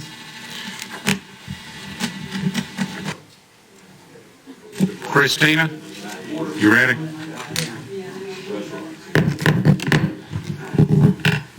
We're going to start now. Christina? Good evening, Commissioners. The first item I bring before you today is a recommendation to award. It's for 2 contracts. These are both capital projects for the Beaufort County Water Division. These are actually the final of, I believe it was 7 capital projects that we started a couple of years ago. These last 2 are the last 2 regarding the chlorine conversion projects, where we are converting using gas chlorine to using a liquid form of chlorine, which would improve the safety of both the workers working at these sites as well as any first responders if we were to have any incidents regarding that. Both of these projects are being designed and managed by McDavid & Associates. Both projects were put out to bid, and bids were received a couple of weeks ago. Bids for construction were received on April the 8th. The low bidder for both projects was Laughlin Sutton Construction out of Goldsboro. And backup is provided in your budget books, which provides the bid tabs for both projects. So that information is there. We have budget ordinances as well as recommendations to awards for both of these. Because they are 2 individual projects for 2 individual districts, I would request a separate vote for each of those. So my first recommendation is to approve the resolution awarding the construction contract for contract number 19 for District 6 for the chlorine conversion of the 2017 chlorine treatment conversion project to Laughlin Sutton Construction for the low bid amount of $816,200. This did come in under budget. Motion to approve. We got a motion to approve. Is there a second? And we have a second. Now, discussion. Questions? Okay, all those in favor, raise your right hand. Okay. All those in favor, raise your right hand. Thank you. Yes, sir. You knew what that was, right? Yes, sir, I knew what that was. I do. But I will tell you, this project did come in under budget for once, so that's a very good thing. Probably the last one for a while, based upon construction projects. The second recommendation to award, my recommendation is to approve the resolution awarding the construction contract for contract number 20 for District 7 Chlorination Conversion 2017 Chlorine Treatment Conversion Project to Laughlin Sutton Construction for the low bid amount of $208,700. Again, this project did come in under the budgeted amount. Motion to approve. Motion to approve. Second. And a second. Discussion. All those in favor of the motion, raise your right hand. Change orders. Yes, sir. Did you vote in favor of that? Okay. You got that, Katie. All right. You want to go to your next item, Christine? Yes, sir. My next item is an approval of the purchase order. On April the 13th, 2021, a water main culvert crossing in the Pamlico Beach area ruptured. Due to the urgency of the needed repair and the depth of the water main and the extensive amount of surrounding water, an outside contractor was brought in to make the repair. The contractor responded immediately with sufficient equipment, materials, and labor to make the repair, working through the night to minimize the outage length for the approximately 150 affected customers. Staff requests that the Beaufort County Board of Commissioners approve the purchase order and reallocate $50,000 from the contingency line item. No additional funds are required, as the balance will be paid from surplus from other line items. Motion to approve. Motion to approve. Is there a second? I'll second the motion. Questions? All those in favor of the motion, raise your right hand. If I could, I'd also like to add one additional thing for that. I'd like to give a shout out. Again, this work was done throughout the middle of the night. And Mr. Jason Wallace of T&J Welding in Pinetown, we had a hydraulic hose that ruptured, and he assisted us literally in the middle of the night making a new hydraulic hose for the contractor. So I'd like to thank Mr. Wallace for that. Thank you. You want to go to item number 3, the landfill contract? Yes, West Overman will be presenting that.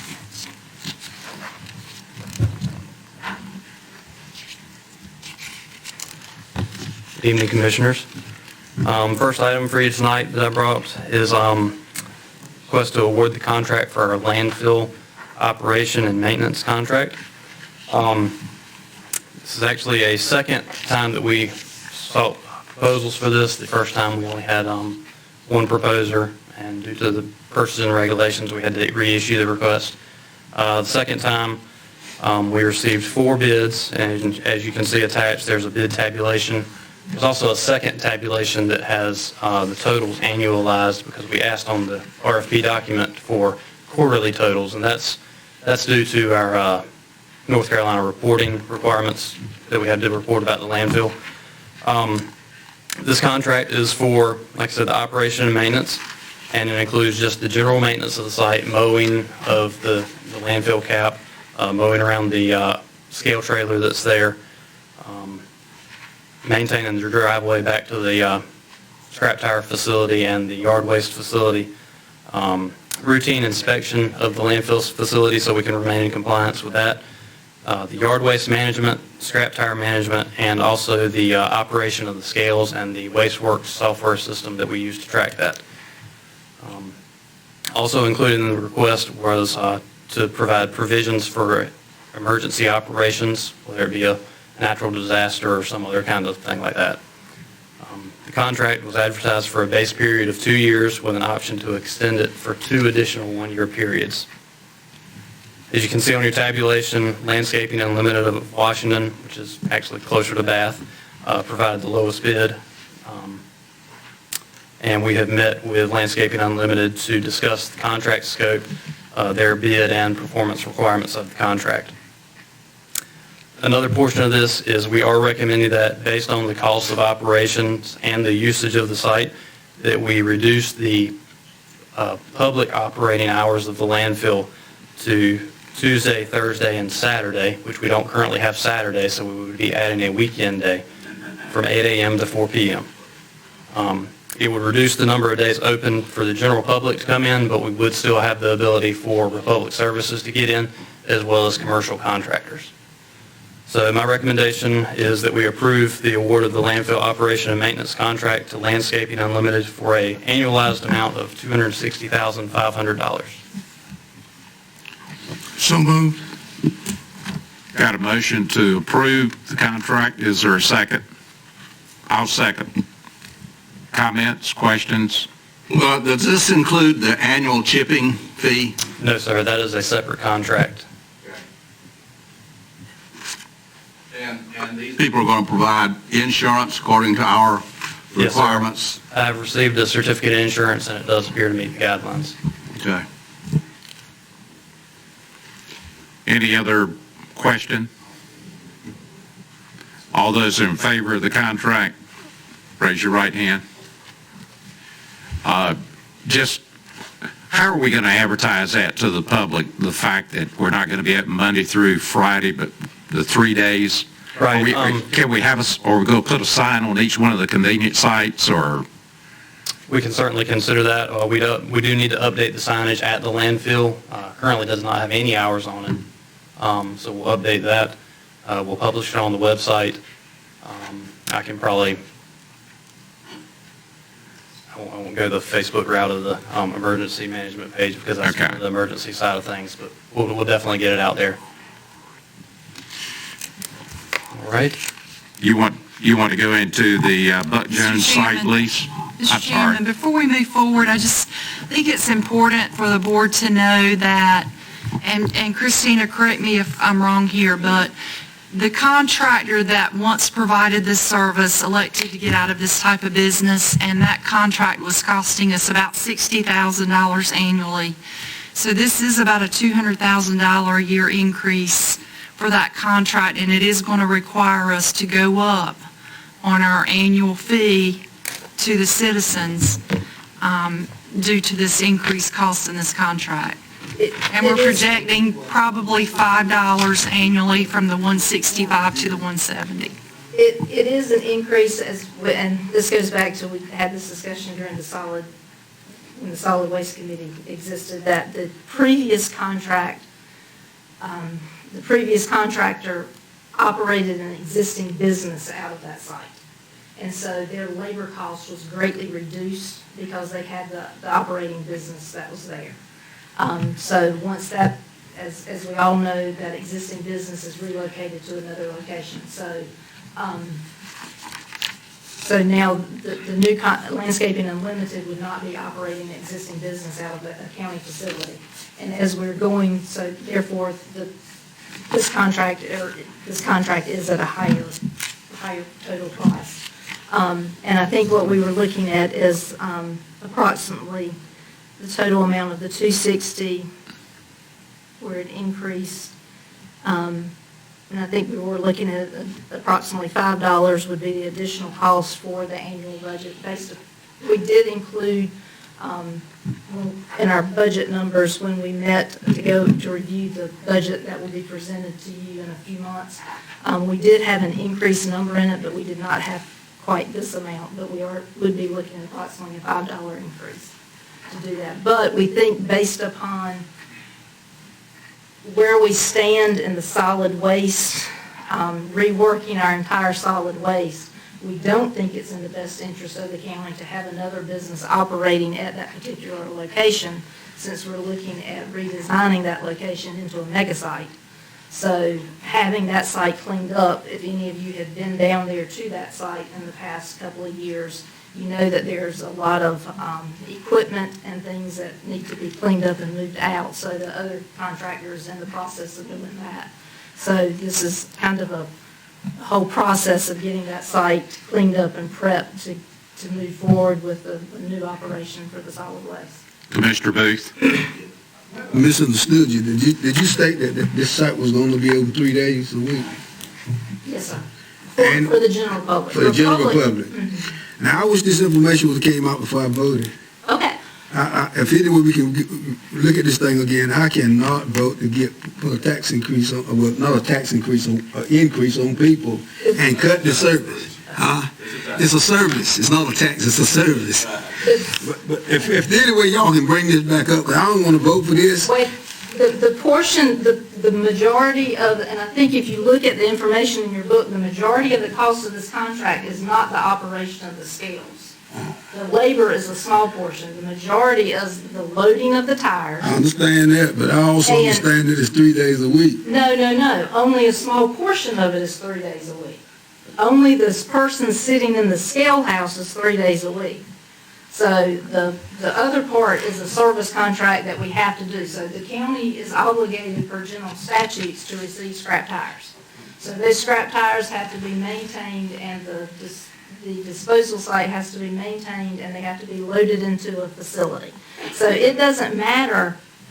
There are tire dealerships, there are used tire stores that are in this county that are going to bring their tires to that landfill no matter what days they are open. So if you're open Tuesday, Thursday, and Saturday, they're going to bring all of their tires on Tuesday and Thursday. If you're open Monday through Friday, they may scatter them out, but the same tonnage of tires are going to come. It doesn't matter if they're open Tuesday or Thursday. So your tonnages are going to remain the same. And we have to do that. So the equipment that they need to have to load the tires is the same whether it's open to the public 3 days a week or 5 days a week. So that labor, the person sitting in the scale house is only a small portion of the contract. I understand, and it all sounds good. I thought you wanted to fix it before I voted, I would not have voted for it. Chairman. I'm going to deal with this. Well, and again, I didn't, I'm not saying you done anything shady. Mr. Chairman. It is in the book. It is in the book on page 561. It's got option 1 and option 2 highlighted in yellow. I understand. Highlighted in yellow. We'll call it back then. We'll call it back then. Let's take a vote on it. Can you do that? I know, we've already approved it. Mr. Chairman, may I just say, I'm not trying to sway the vote a different way. Because it was bid out properly, it was bid out twice, and that's what the market says the contract costs. I just wanted in full transparency for you to know, because we're working on the budget for next year, that because of the new increased cost of this contract, we will need an increase in the revenue side, the fees to the citizens of $5 to cover it. Wasn't trying to sway a decision either way, just trying to be fully transparent about that. Thank you. And I understand you wasn't. Commissioner Richardson. Well, I'm just running this through my head. If you had a county employee down there 5 days a week, let's just take a high number and say it cost you $60,000. Loading tires only happens 2 or 3 times a year. You can get a contractor to come down by the hour and load the tire. Yes, you can too. It happens more than 2 to 3 times a year. Well, you can still get a contractor to come down on an hourly basis and load the tires. If you need the roads graded or scrubbed up or whatever, you can still get a local contractor to do that by simply making an agreement with him that he's going to come periodically and do this. I don't see but $100,000 in this. I think the thing's a ripoff, and I make a motion that we reconsider. Okay, we got a motion on the floor? Second. Question to our attorney. Sure. Can we unwind what we've done? And I see a couple of nods. You can reconsider, and the motion to reconsider was not someone voted for it, am I correct? Yes. Yeah. Okay. It's in order. All right, we got a motion and a second. Discussion. I said, and I brought all this up. I'm not going to renege on the way I voted, because I voted, the way I did. And and I'm still go on the record, I hate that we done this, but I'm gonna stay with the vote that I cast. Okay. Well, let me present this. Why don't we, as a part of this motion, request that the department come back to us with a list of tasks? And we can look at that list of tasks, and we can decide whether we've done the right thing or not. I mean, that's the simplest thing to do. Grading the road, you can get a contractor on retainer with the equipment that will come and scrub things for you every once in a while. You can get a contractor on retainer that will come and load these tires because it's not that many hours of work.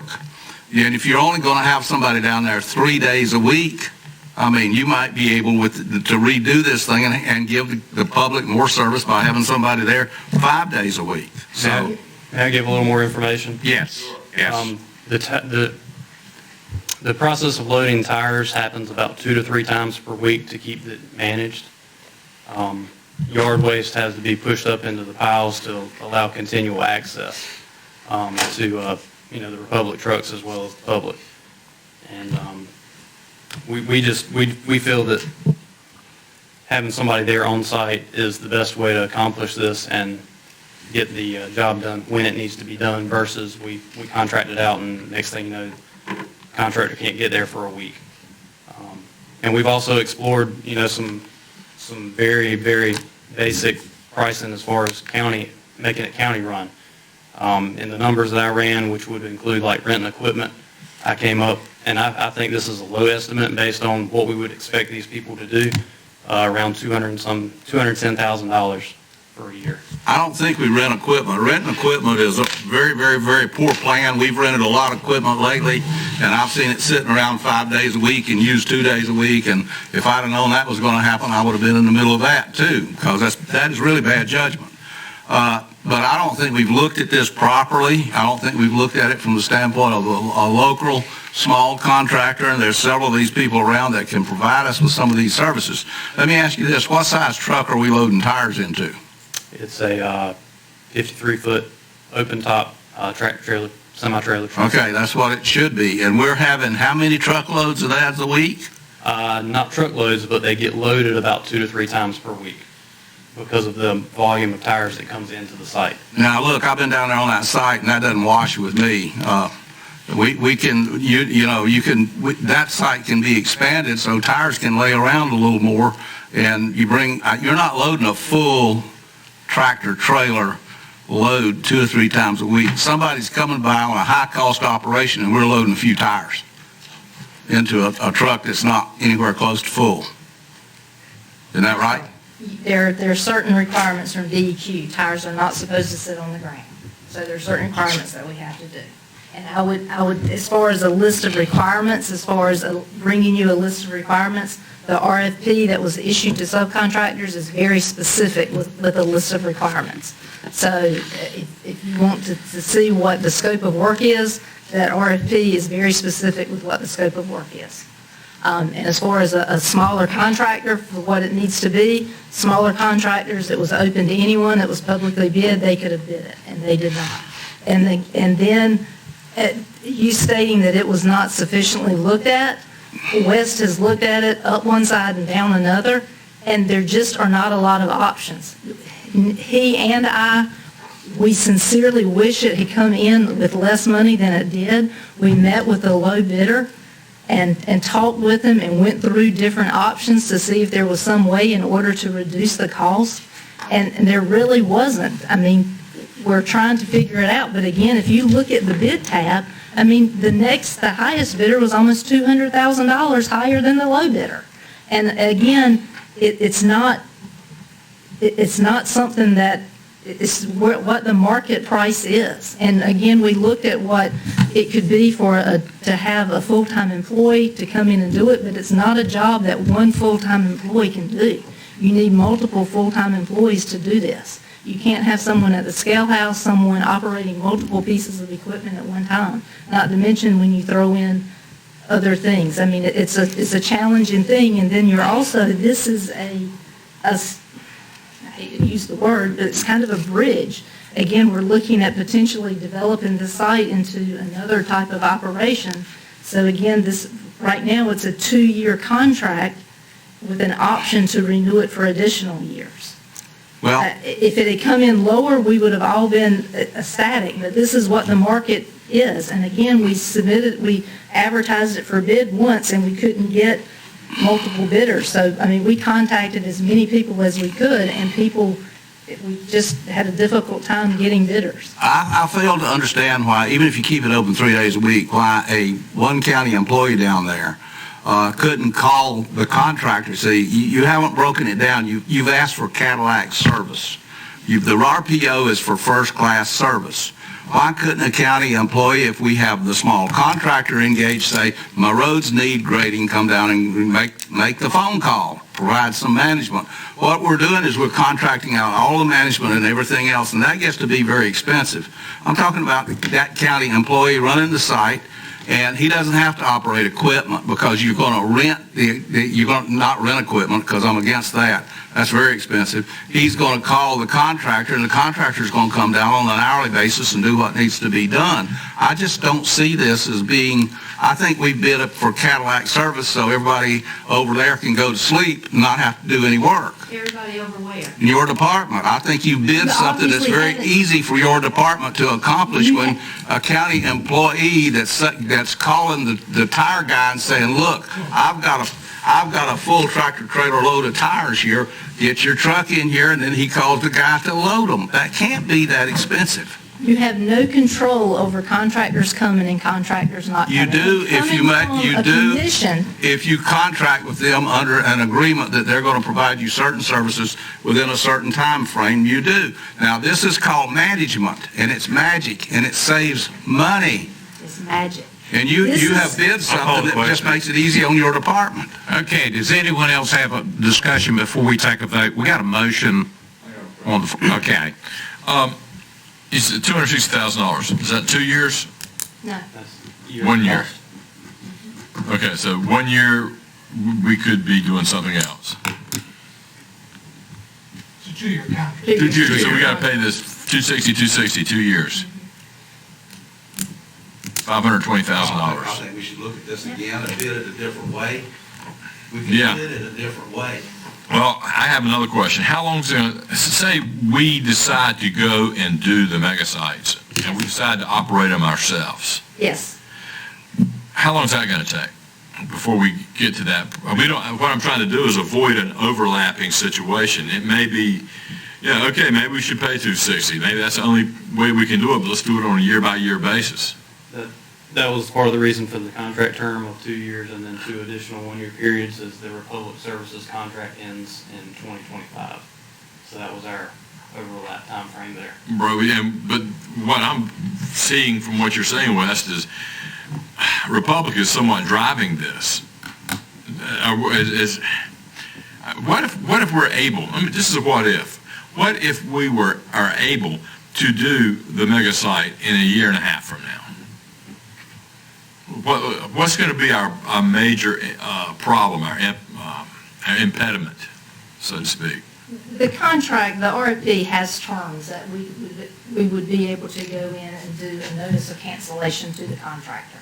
Is it at any cost to us? Well, then there's always the right to negotiate any type of cost for canceling the contract. The initial RFP, when we issued it, had an initial term of 1 year because Wes and I said the exact same thing, that we didn't want to tie ourselves to a multi-year contract. The problem that we had from all of the bidders, that they did not, that based upon the type of contract, that there was too much capital investment in it, that they did not want to bid for only a single-year contract. Okay. So you're paying that capital in this contract. That's why we need to look at this thing again. And we did look at the other, as far as the rental equipment versus the owning equipment. And that has its pluses and minuses for owning equipment too. The problem with the county owning equipment is the county doesn't have mechanics because of limiting the full-time employees, and we do not have mechanics, nor do we have mechanic shops with mechanics equipment in the shops with lifts and that type of thing. So when owned equipment breaks down, you're limited with people with service technicians coming and making repairs. Katie, would you like to read the motion? Well, the last one I had was a motion to reconsider and request department to come back with a list of tasks. But the original motion was simply to make the motion to reconsider. Okay. Well, it's a motion to reconsider. Within that motion to reconsider, my owner off. Within that motion to reconsider is, and I don't think these people have caught on yet, that I'm talking about bidding this thing with a full-time employee of the county and then having contractual arrangements so we don't have to own equipment with a small contractor. And that's all we need is a small contractor. You don't need a big contractor. And provide some management, like instead of loading part of a truck of tires, we wait until we've got a full truck. So then you call the man to come and bring his loading machine, and we load the tires and load a full truck at a time. It's management. And I think, and if there's capital equipment has to be bought, that capital equipment is in this $260,000 a year that we are paying for. I think we need to go back and restructure the RFP and see what we get. Okay. Is it, okay. Okay, I was thinking it was for 1 year. And right now, months ago, well, first of all, I didn't know you were going out on this bid, but now that I know, we voted on it. I rethink it. It's going to be 2 years instead of 1 year. It's frightening me to the extent that I think we may put ourselves in a box where there may be a great argument to not use any of the money coming down with the COVID relief stimulus, which is kind of crazy, but the money is coming. I want to use some of that money for solid waste for our mega sites, and I want those mega sites to be able to do some pretty unique things, which is going to probably involve us spending enough money and setting up infrastructure where we need to have a well-run site, and there will be county employees there running that site. So if we get tied in to a very expensive contract, which is going to cost us $5 per month, you say it's a service, I say it's a tax to everybody annually, to everybody that has a residence in Beaufort County. This is kind of opening what was once cloudy, is making it clear to me now that we need to rethink this, guys. $520,000 plus we got the opportunity to think in a very cogent manner on how we spend this money that's coming down from Washington, D.C. Now, a lot of people are talking about how wonderful broadband is. We'll put that backbone in. Please. I've got 5 minutes. Please stop. I've got 5 minutes, and you're interrupting me, so I'm going to take that time as well.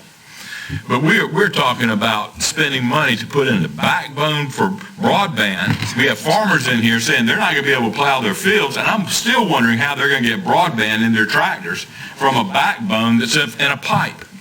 Okay, do you understand that? It's still inconceivable to me how that's going to happen when there's satellite service already available, and that is the plan going forward more than what's in the ground. So it's a very complicated issue.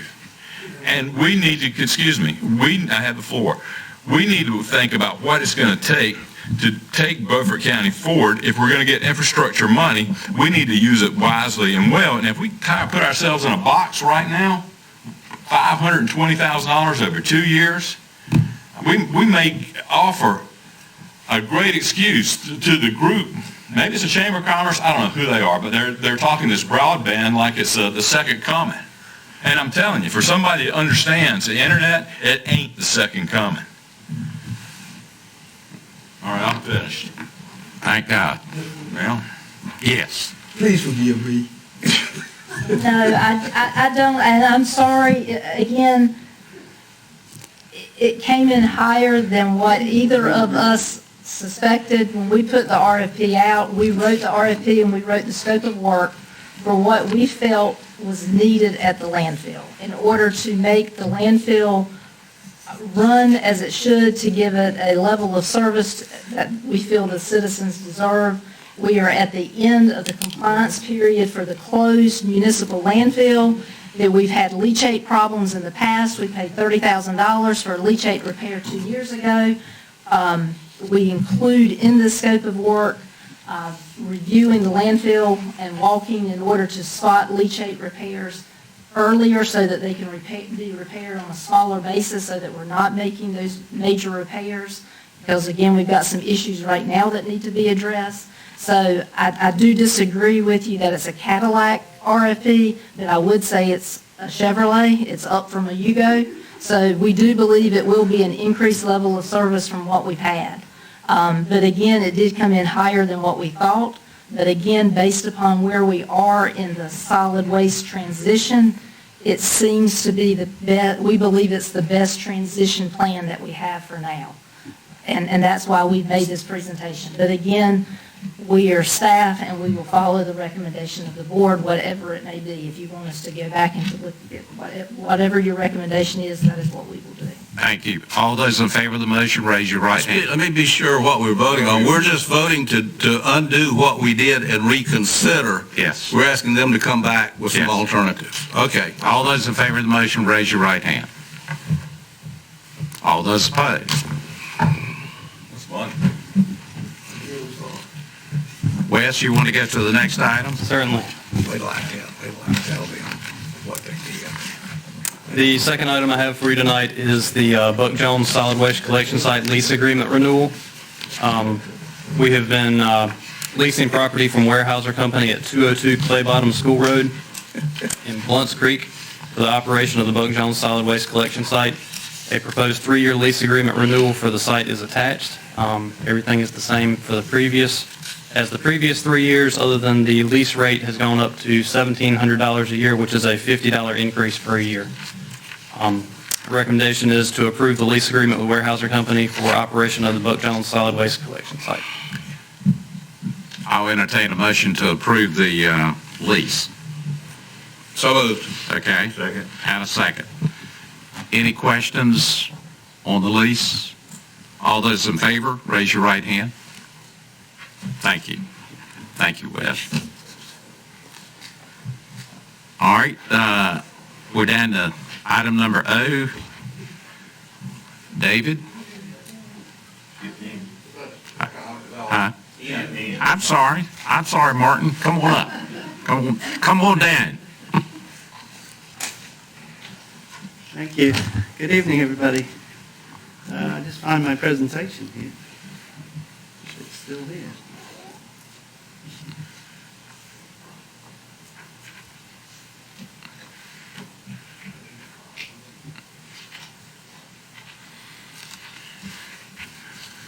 Okay. Can everybody see that? Someone? There you go. Okay, well, Commissioner Deathridge asked me to do a presentation on the impact of COVID-19 in the last meeting, and we made a lot of contacts in terms of numerous people within the county, although I won't say that this is a scientific study of what happened during COVID. The first thing I'd just like to add, okay, that's not the right presentation. Okay, sorry.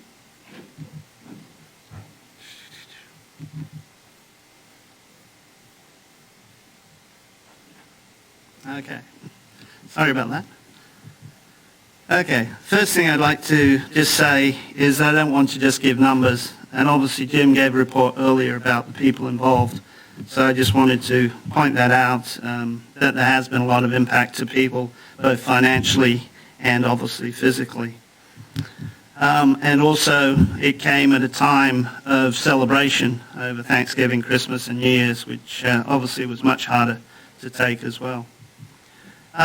If we look at the impact of COVID on the workforce numbers, we fared very well. In fact, when we look at the U.S., North Carolina, and even the region, we did better, and we consistently stayed at about 5.6% unemployment. Some of this was due to a smaller workforce, as some people dropped out because of fear of COVID. But that's what made us into a Tier 2 county, as you know, for 2021. And then this graph shows you the impacts of COVID on that workforce, and as you can see, it was an impact on every county, although if you look at Beaufort County there in green, we did have a little bit of a smaller dip than places like Pitt and Pitt and Craven counties, partly because of the makeup of our industries in the county. So now I'm going to just talk a little bit generally about impacts on various people. One of the impacts we found out very quickly was all our interns became virtual, and pretty much all their studies became virtual as well. For us also, there was reduction in the number of clients looking at Beaufort County, and in fact we had no visits at all during 2020. In terms of the community college, as you're well aware, they had to go to video conferencing for about 2/3 of their courses and students, and that's been going on since about March 2020. And they basically said that the instruction over video is not as good as the in-person instruction. Also, they had a fall in enrollment, about 10%, and the way one way they get paid, unfortunately, is the state looks at 1 year and projects it into the future. So that'll mean that even as they come out of COVID, that'll mean an $850,000 loss to them for the fiscal year of 2022.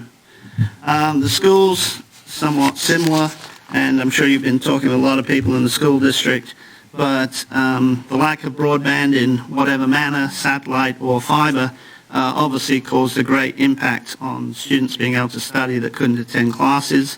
Also, there was meals, difficulty scheduling and supplying meals. There were also a lot of personnel changes because of fear of COVID, retirements, accommodation, fear of working face-to-face.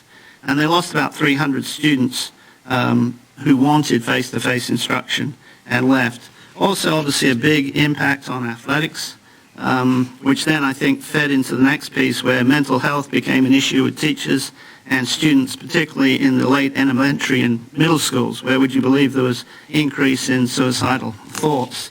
And so that was not good at all.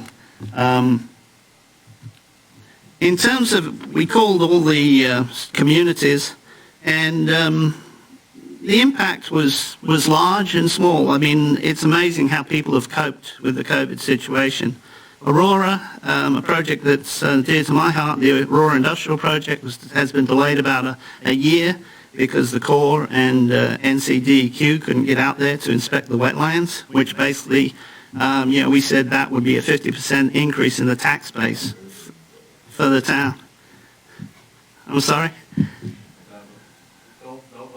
Okay, sorry. I'm sorry, but I just said it was a lot of COVID in those wetlands. Okay, mosquitoes, you got to watch out.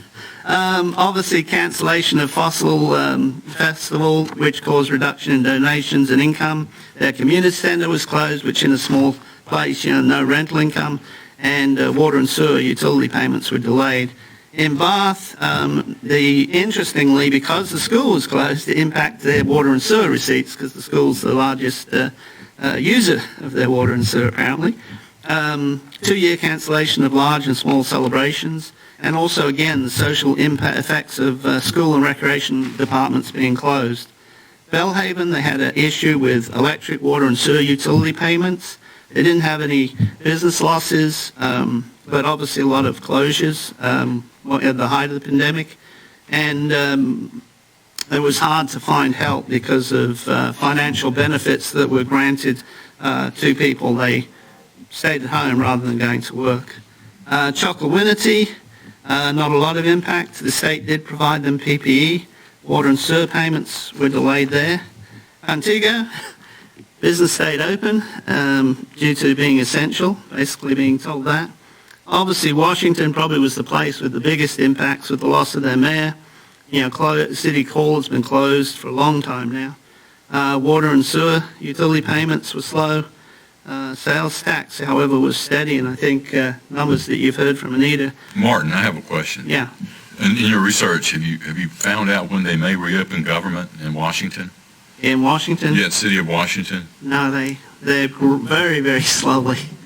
Have they been seeing the numbers of the COVID's gone down to 36 cases in 1 week? And I think so. They've got they have a meeting similar to this now, the last time I attended that. They are meeting publicly? Yeah. Oh, okay. Yeah. But I believe the offices are just by appointment only still. Okay. We never shut down in Beaufort County. Yeah. They actually, along those lines, city employees are working on flex schedules from home. Decrease in occupancy tax from hotels and also loss of civic center revenue. They did have, this is the one place where they found some closures, was Ruth House, because of the elderly staff closed for fear of getting COVID.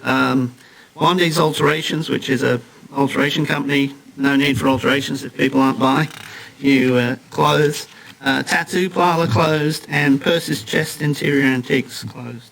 Washington Park, just small community, no issues. Oh, sorry. Thank you. I guess the big thing that I concluded from this was many retail stores closed due to COVID regulations, but then reopened to stave off bankruptcy and now hanging on as sales improve. That seemed to be the general statement that I could make about various communities. The Chamber did a survey back in second quarter of 2020. They found about 80% of the stores were open, 20% closed, 5% only had permanent layoffs.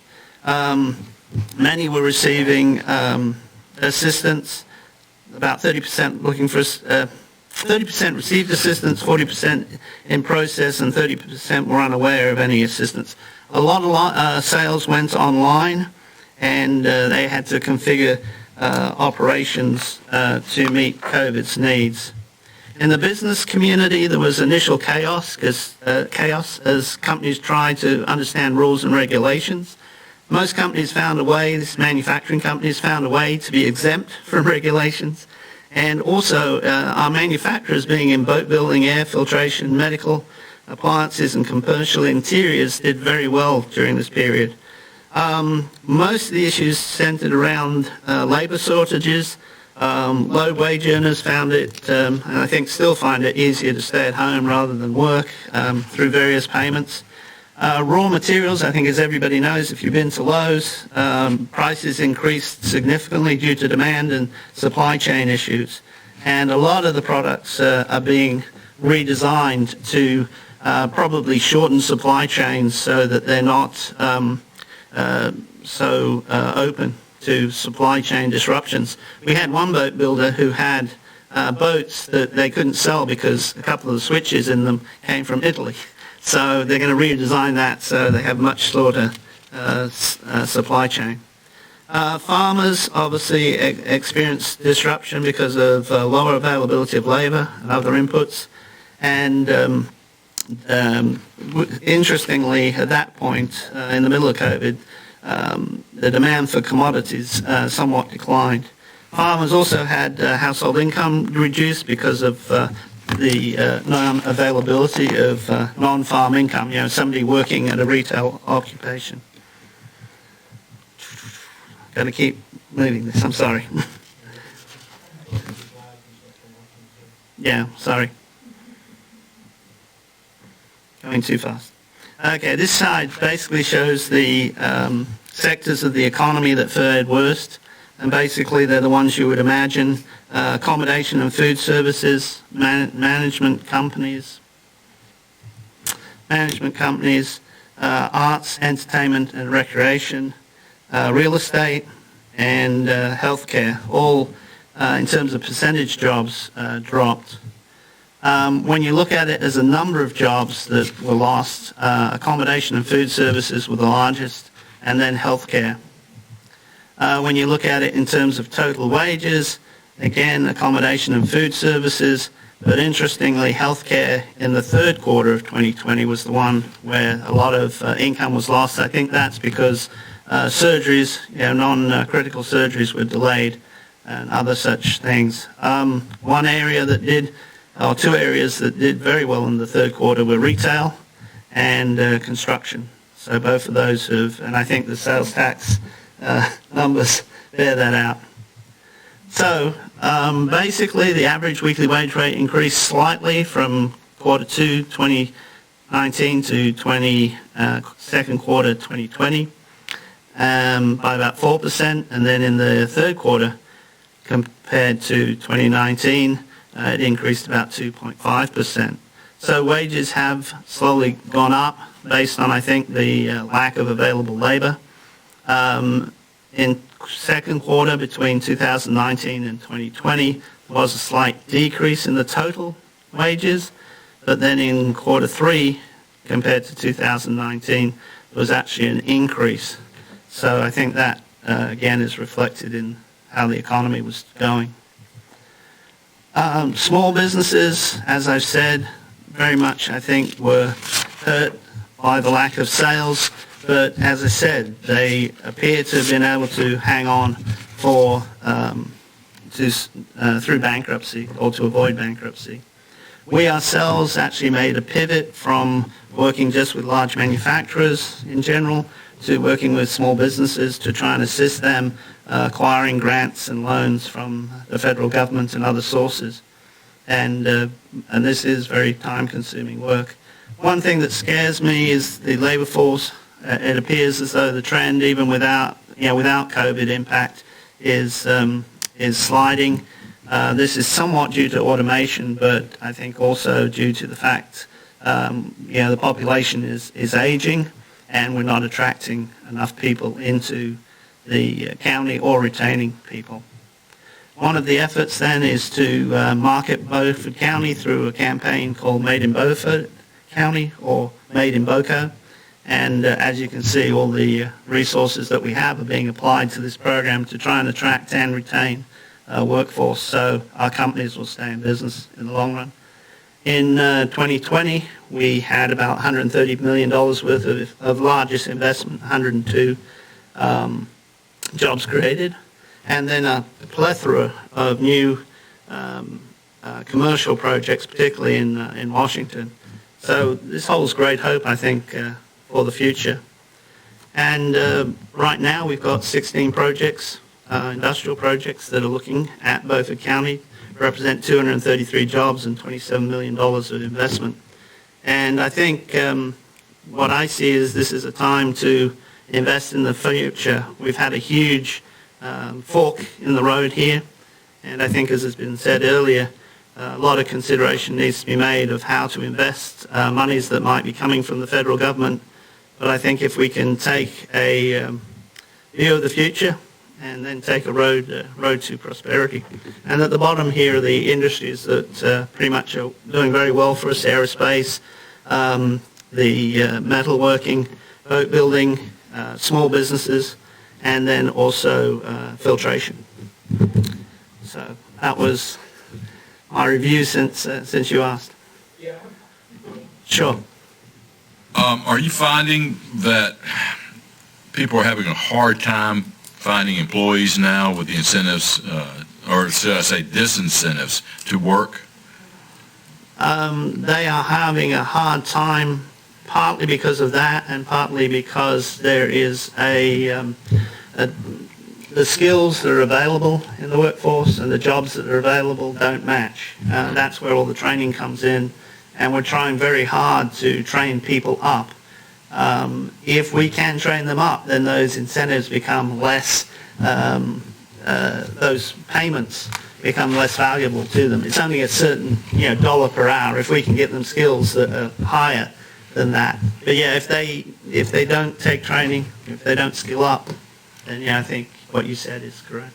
But we all recognize that the disincentives to work is an untenable project. It cannot be sustained on the backs of the taxpayers in the United States. I mean, I understand it's buying a new governing apparatus here in the United States, and some people want that, and they'll do anything to achieve that. However, it is ruining the capitalist society that we've had for around 300 years, 350 years as a colony and then as a republic. So is there any advocacy in your group to ask the federal government to please stop giving away money, printing money? We're not an advocacy Well, we group. kinda That's your role. No, we're a governing but role. What we are trying to do, as I said, is trying to increase the value of the labor force. If you can have one person do what two people does, then they're more valuable. And hopefully people will see that and they won't want to just receive government payments going forward. They'll see they have a career. Yeah, but that sounds good, but there are going to be some sectors where it's going to be a one-on-one. I mean, you can't make two waiters out of one. It's impossible. But you can improve the service of that waiter such that the waiter gets a larger tip for what they've done. I mean, that's what the Hackney found, that, they train their waiters to be true waiters and not just somebody serving food. So I think that's, in some ways, the model we need to follow, is that we improve the quality of our labor so There that could we only get be one paid. Hackney in like Eastern North Carolina, probably. No, there's a lot of them. There's a lot of those sort of restaurants, and we're having, a number of more restaurants come in. It's just to... That only a few people can eat at. I mean, you see where I'm going with this. I mean, I'm trying to get to a point of reality. Mm-hmm.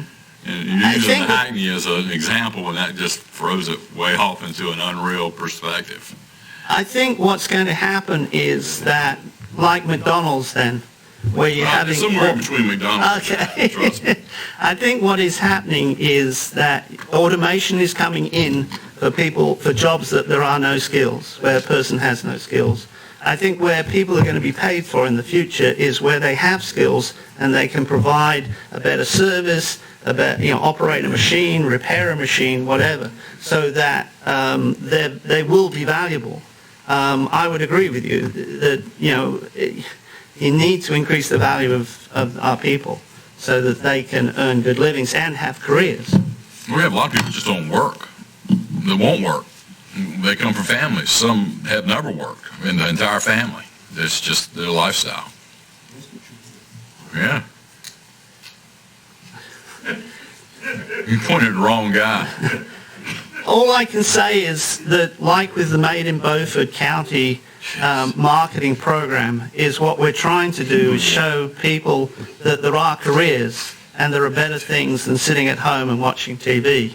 I mean, that might be not what they want to, well, that might be what they want to do, but they need to be able to be shown that there are alternatives to that. And if you get out of the house and do something, maybe you can earn $50, $60, $70, $80, $100,000. One of the big things that both the school district and the community college are trying to talk about is pathways. And basically, starting in middle school and affecting those individuals so that they see that, if they follow this pathway, they could end up as a welder at Canfield for $100,000 a year. But how about all the people that are not going to ever be there? I mean, you can't have so many welders, you can't have so many people that code. You can only have so many. How about the people that when the money dries up, what are they going to do? When the money dries up? The money will dry up. I mean, it's going to drop. I mean, every person I know that's got a full working brain knows that the money coming that's being printed right now will dry up. Yes, that's what's causing our entire economy is built on federal money. I mean, to the point of $4 trillion this year, an additional possibly another $6 trillion in 1 year.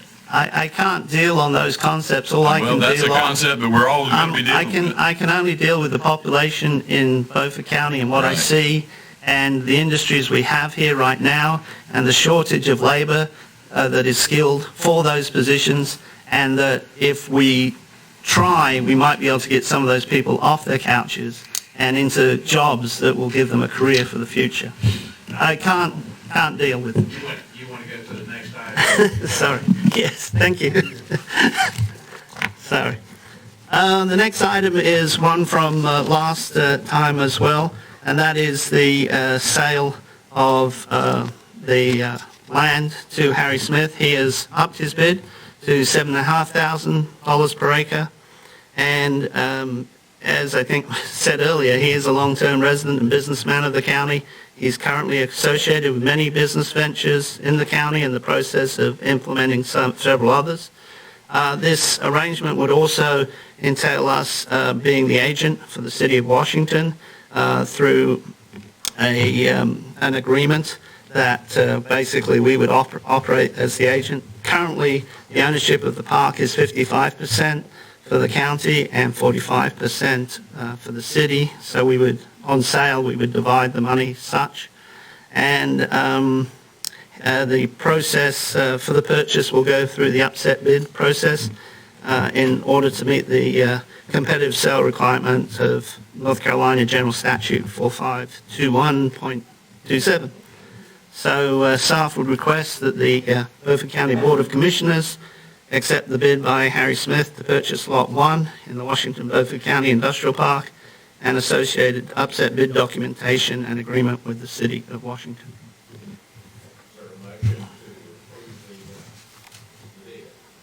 So moved.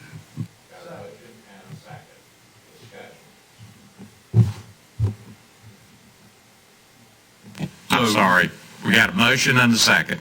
Discussion. You're right. So right now we got $7,500, whether in what, $5,500? Was that what it was last time? We're still way under what we paid for it.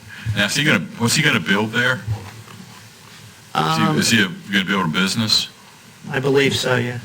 Well, shouldn't we know that before we accept any bid? I mean, just because somebody's a big-time money investor, I mean, I think we should be very careful about allocating property that the people of Beaufort County pay for.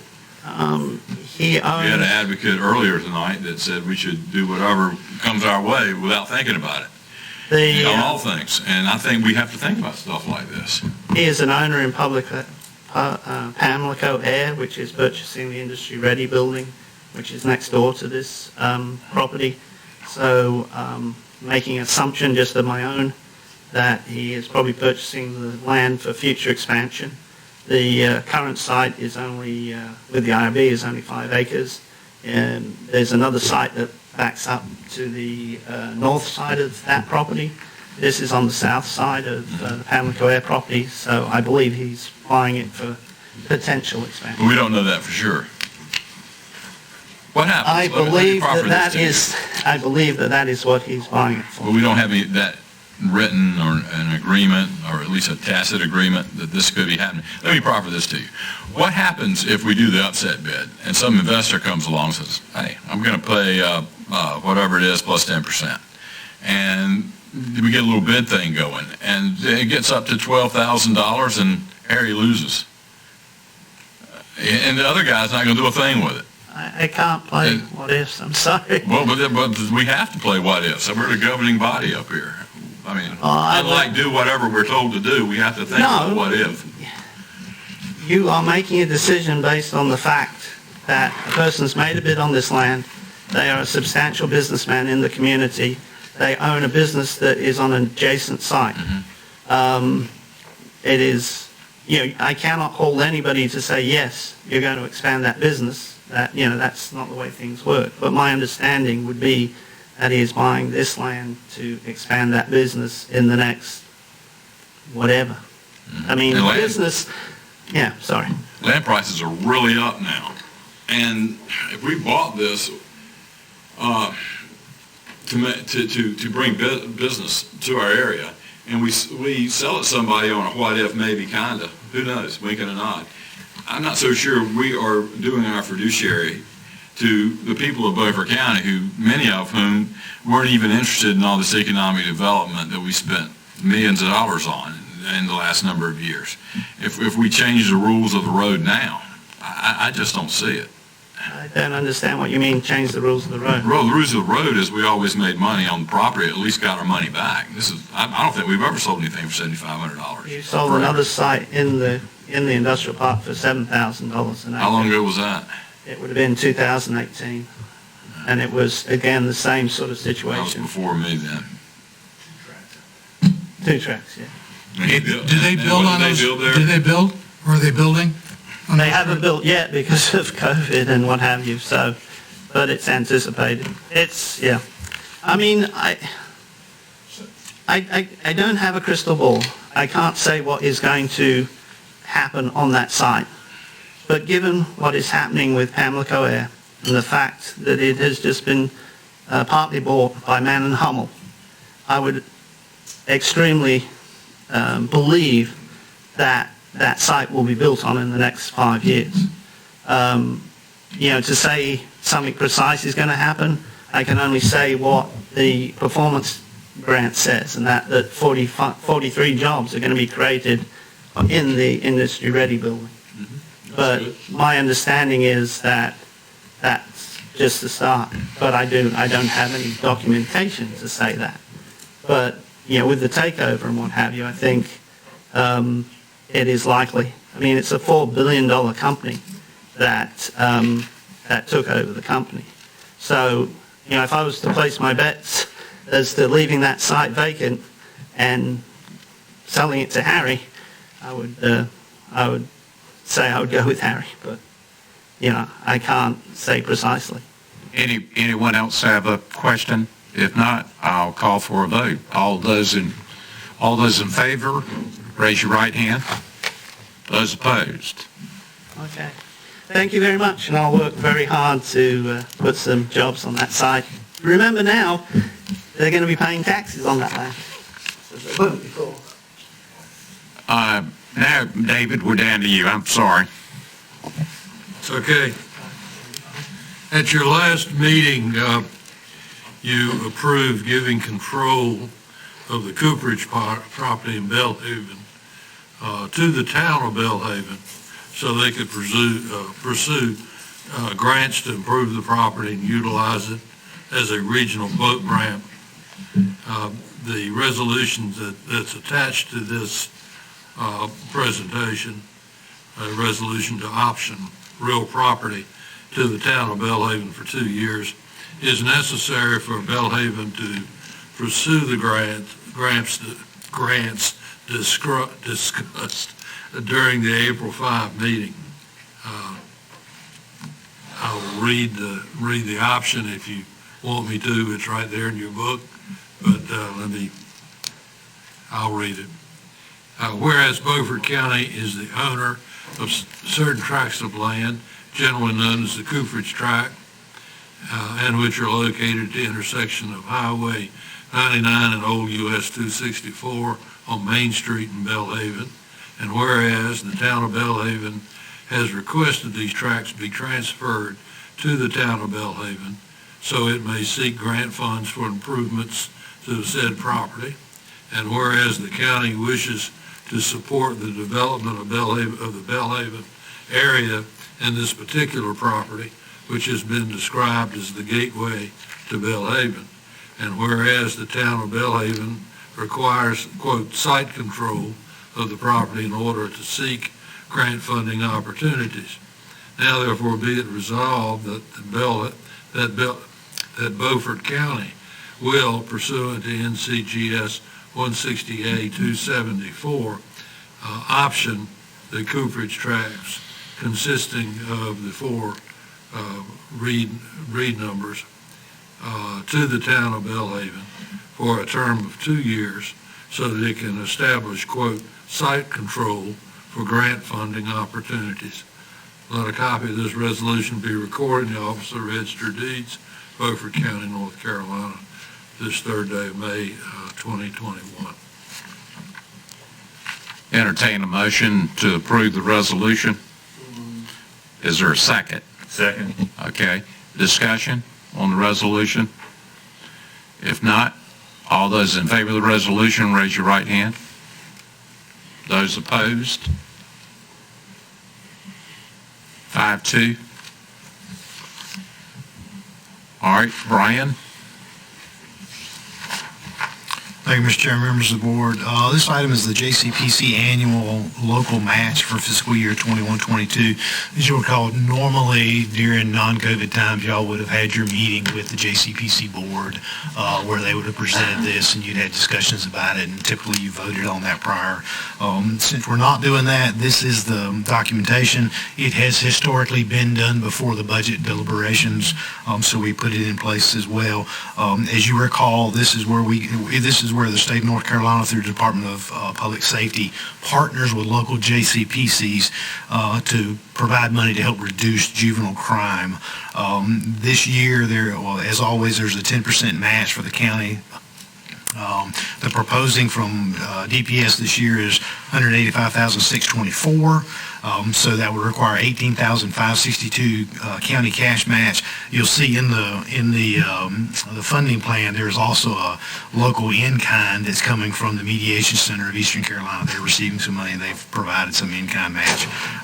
So the fiscal impact of this is $18,562 in local county match. It would be appropriated in the fiscal year 21-22 budget, and we'd recommend you approve that as been your standing before. Got a motion to approve. Is there a second? Second. And we have a second. Any questions of Brian? All those in favor of the motion, raise your right hand.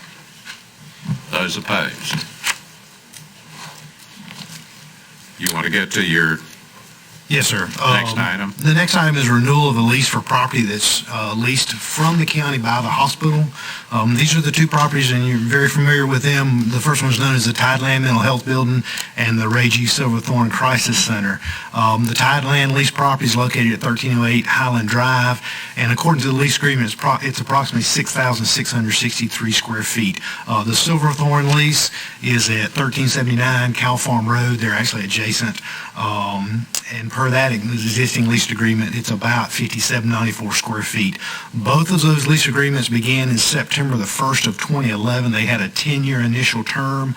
That term would end August 31 of this year. And per the lease agreements, if you do not make a notice to them 90 days ahead of time, they automatically renew for an additional 5-year period under the same conditions. We've had discussions with Vidant about this, and they do wish to continue the lease agreements, and they are agreeable to some negotiations on those lease agreements in order to address the current operations and the needs of both parties. You'll see some of the recommendations that came from the county attorney, the county engineer, revising the square footage to make sure that's more accurate, not allowing subleases. It has to have county approval for subleases, removing janitorial services and supplies. We're doing that now. That should be something that the tenants do. Removing snow and ice removal. Vidant has an in-house maintenance group that they look after their stuff. It's appropriate for them to do that for a facility they have. We want to also clarify, essentially now, we're looking after every little thing that happens there, and it's really not appropriate for us. We don't have the staff to do it. We shouldn't be changing light bulbs in a facility that we're leasing to someone. They should be looking after that. So things like that, service calls for stopped up plumbing, those kind of things, they need to be taking care of those. They'll also be responsible for hardware and key changing issues, and they'd be responsible for any damage to walls or doors. And we would be responsible for the infrastructure of the building, the major infrastructure like we would do on normal lease agreements. And that we would, as the county would approve any alterations that would cost more than $3,000. And then, of course, no space heaters are allowed in the building. That's just something in our risk management that we don't want to happen. So under this, there's several options. You see the alternatives. You could take no action on this matter and let the leases just renew as they are for another 5-year term. You could also give notice to not renew the leases. Currently, the fiscal impact on that is the Tideland building brings in $5,365 a month in rental rate, and the Crisis Center is $4,663, and there is a CPI adjustment on those annually. So what we're asking you to do is to authorize staff to negotiate the renewal of those leases with some of these suggested modifications for both of those buildings and include that same CPI adjustment as we go forward. Got a motion and a second. Any questions, discussion? If not, all those in favor of the lease recommendation, raise your right hand.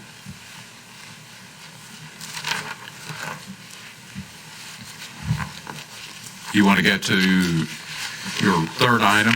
Yes, sir, Mr. Chairman, thank you. I wanted to give you an update on some discussions we've had with Charter Communications and CenturyLink regarding broadband projects. And you want to bring up my computer, I think.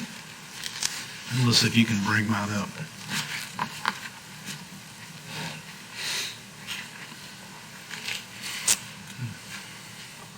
There we go. Thank you. So you've heard a lot recently about RDOF. That is the Rural Digital Opportunity Fund. As you can see on the slide, it's an FCC initiative that was designed to inject billions of dollars into the construction and operation of rural broadband.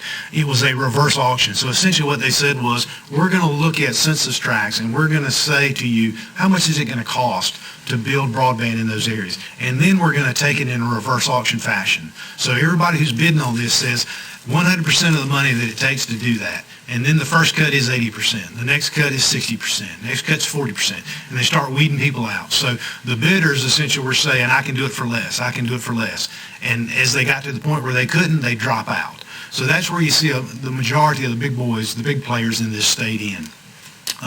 Phase one of the auction ended on November the 25th, 2020, and it awarded $9.2 billion in support to 180 bidders. So that's 180 bidders across the entire United States. So you'll recall the way this essentially was set up, they had to do what's called a short form. And you've heard that conversation previously with our partner that we have under our MRU River Street, Greg Coltrane, has spoken to you about that, where you had to put in what's called a short form. And that essentially said, here's how conceptually we're going to deliver that service. And then once they went through the bidding process, now they are in the process. And then there was a quiet period in there that they called it where they couldn't talk about it. And you'll recall he talked about that as well. So now they're in the process where they've awarded these, or they've tentatively awarded them, and they're in what's called the long form process, where they've got to go through now and justify to the FCC exactly how they're going to do what they're going to do. So the RDOF winners in Beaufort County, and this is listed in the total awards across the entire United States. CCO Holdings, which is charter, they received $1.2 billion in money from the federal government to provide broadband in rural locations of a little over 1 million locations across 24 states. They are proposing to use fiber and cable to do that. And then the other large win, or one of the Charter was the largest winner in Beaufort County, and then SpaceX, or Starlink, was the next winner in Beaufort County. They received $885 million for 642,000 locations across 35 states, and what they're using is low Earth orbit satellites. So if you'll look at this map, you will see exactly where those rural tracts were that the FCC allowed them to bid on. You've seen this as well, I'm sure. The green areas is where CCO Holdings or Charter won the bid. The red areas is where SpaceX won the bid, that they're receiving money to provide service in those areas.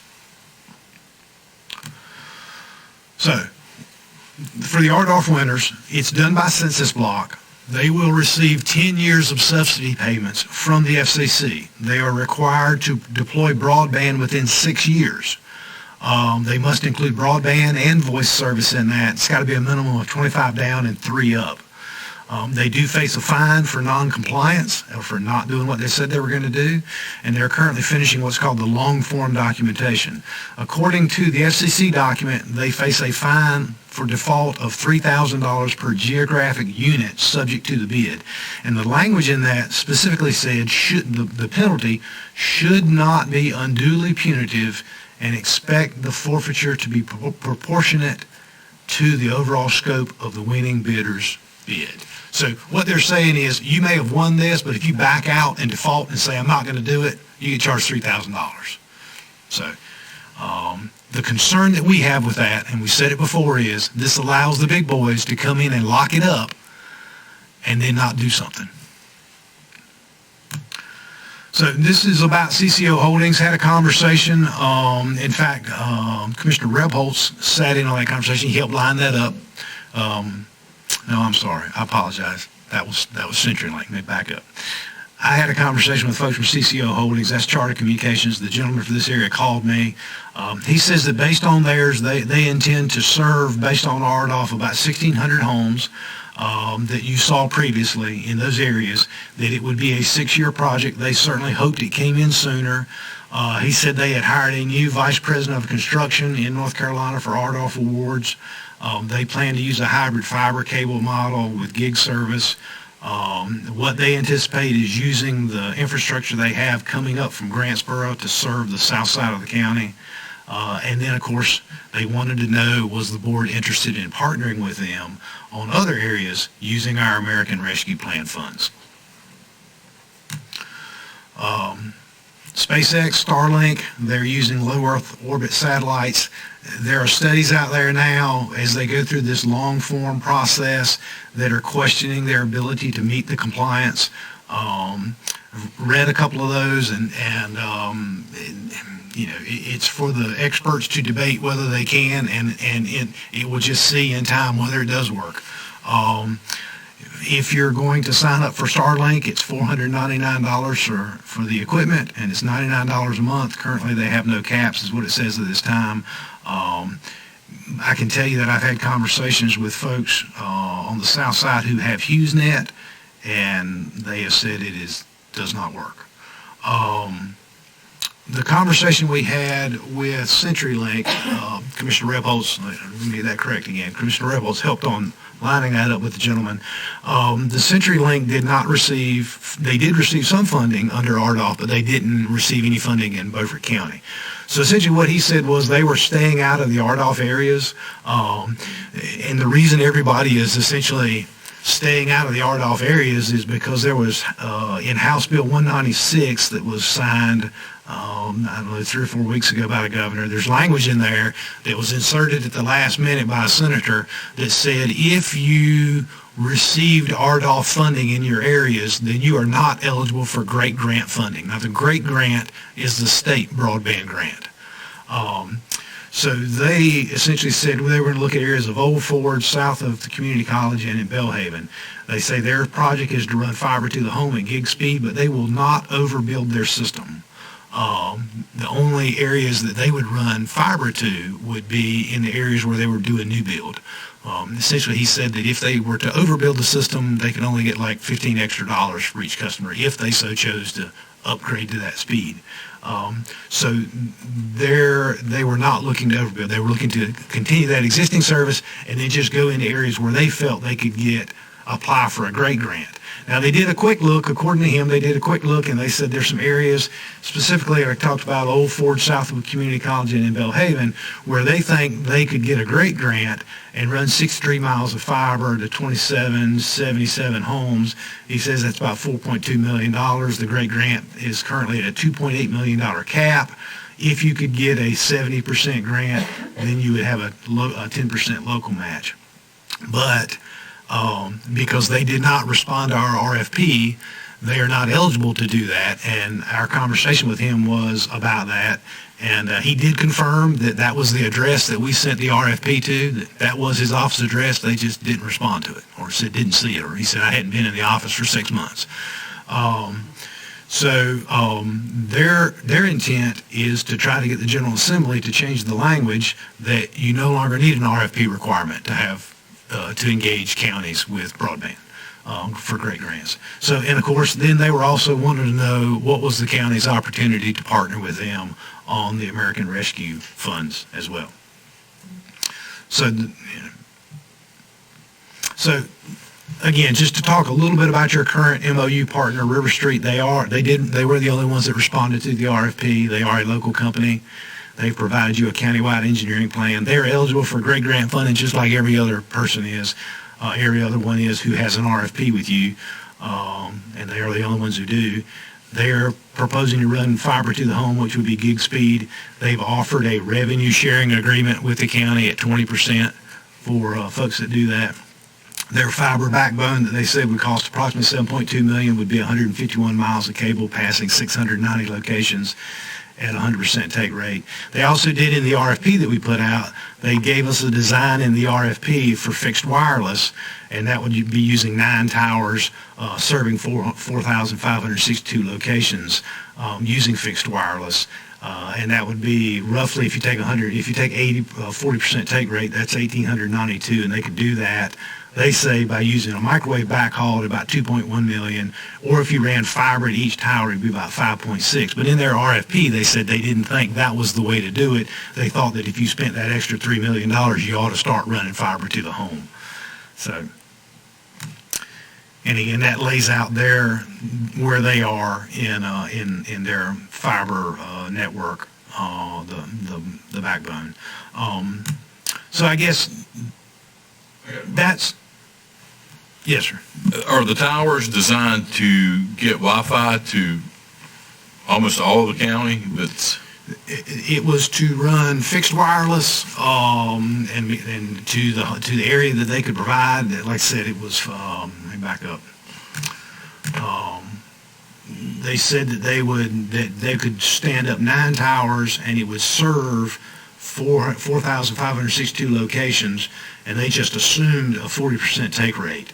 Now, according to the RFP proposal, it was $2.1 million if they used microwave backhaul to do that.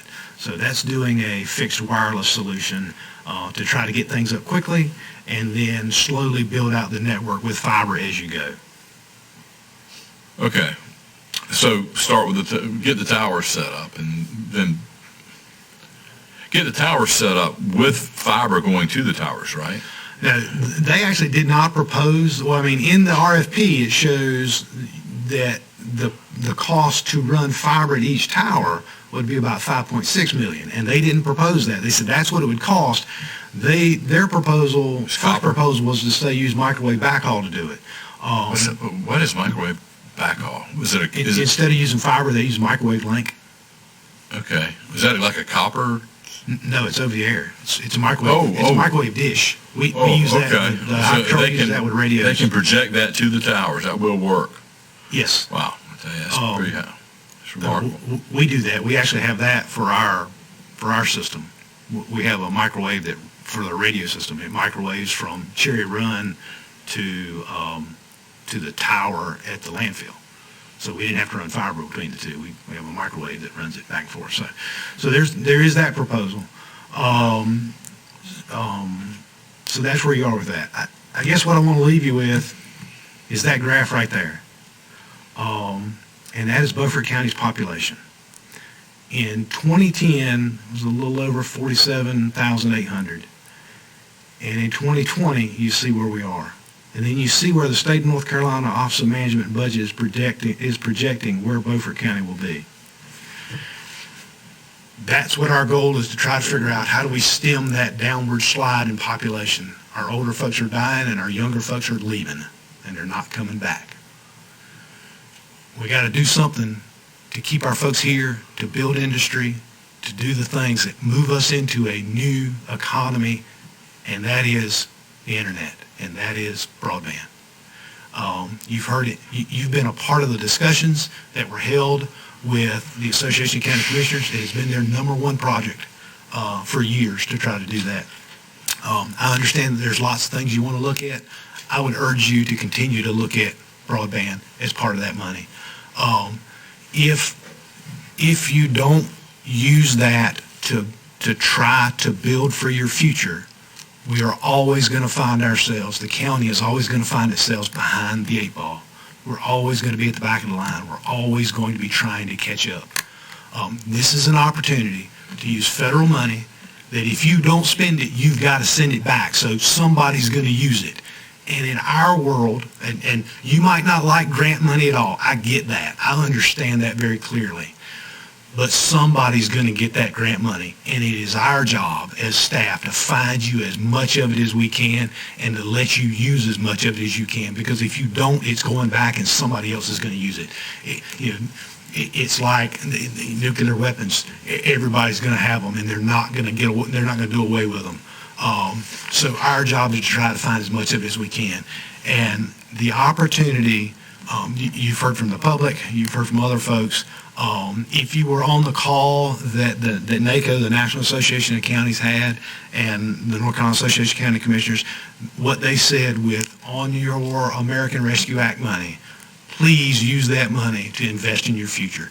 Don't just spend it. Invest in your future. I can't tell you what that money can completely be used for. I saw a note, you may have gotten the same email this afternoon from NACO that said they are anticipating guidance coming from Treasury shortly. But Treasury is still writing the guidance on what those funds can be used for. I don't know what they can all be used for. I do know what the plain language and the 4 categories that we laid on the back of those, that's what's come out and what you can. And water, sewer, and broadband are those. So I would ask you to keep that in your mind, because we got to turn the tide on losing population in Beaufort County. If it continues to go down we're a sinking boat. So, thank you. John?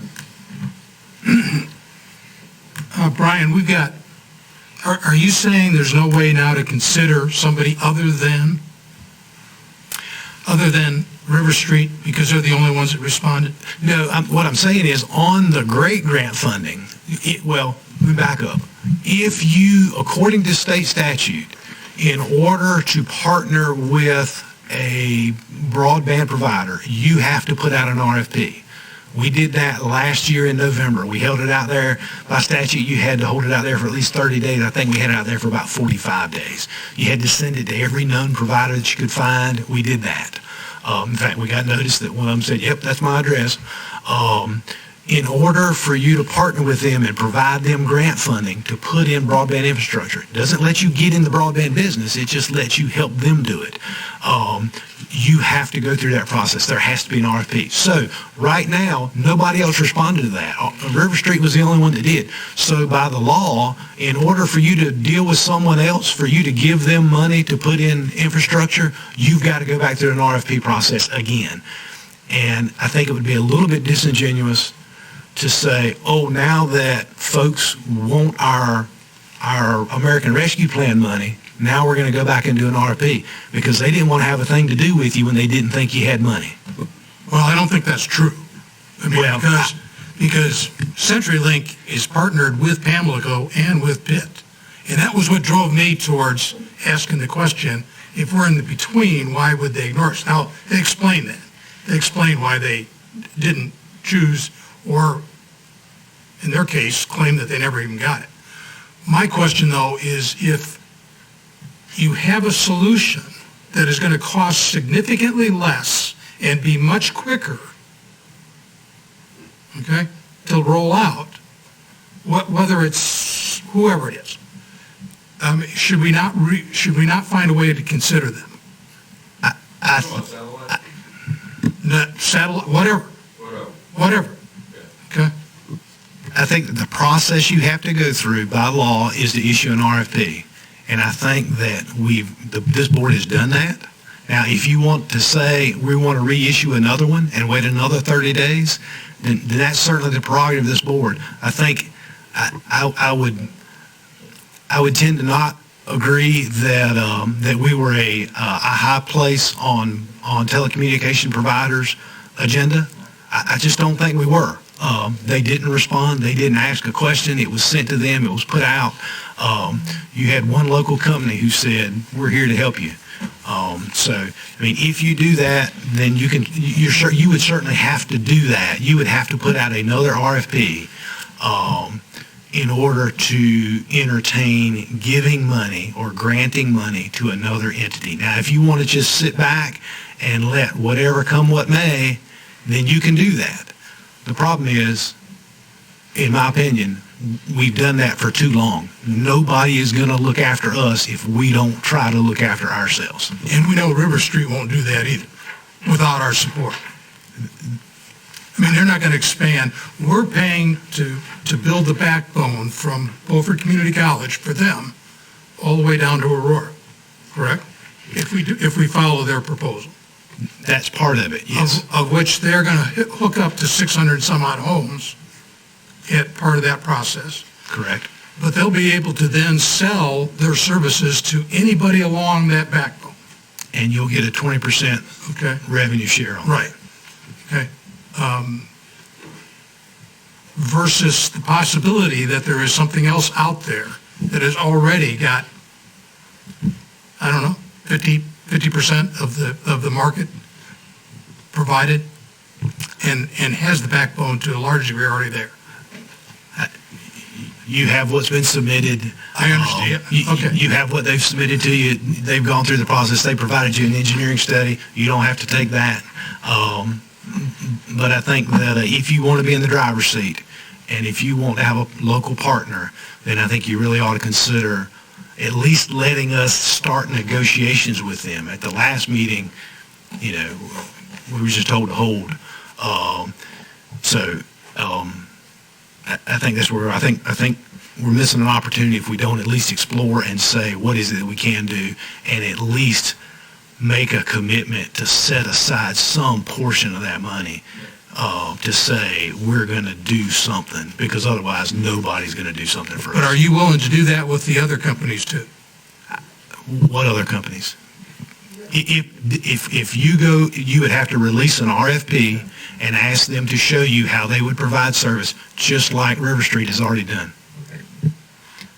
Booth? Mr. Manager, maybe I missed this, but the partner, or future partner that Commissioner Redbold was talking about, he didn't say a darn thing about the south side.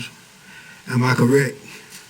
The Ardolph Winter CCO Holdings, which is charter, won money to provide service in the areas on the south side that the federal government said we're not currently receiving at least 25 and 3 service. Now they've been given money, or they potentially won money to provide that service, and they would have to provide it within 6 years. But we got to get to at least, I think, July before they finish the long form, before they decide whether they're going to do it or not. Now they said they are, but whether you sit and wait on them or not, that's where you are. The way I feel, I mean, that's a very, very poor excuse. See, I hadn't been in my office in 6 months. It's even more, that tells me that you're not interested in me, period. I mean, now that you see that the money's here, you want to come and jump on board.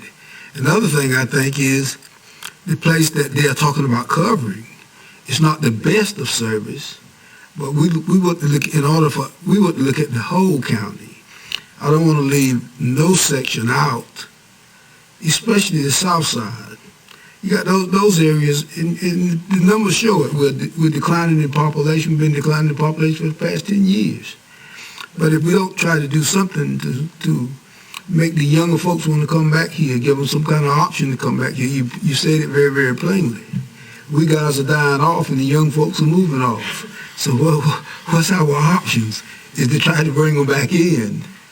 And I wish, and I think it's very, very unfair that somebody went to the dance with you, then you left them after you got there. I think we should, and I know I can't bring it back up, but I think we should stay with River Street. Yes. Look, I'm going to say a couple of negative things and then something positive. Number one, the reason these companies are not coming here is there's a whole lot of other places they could make money at.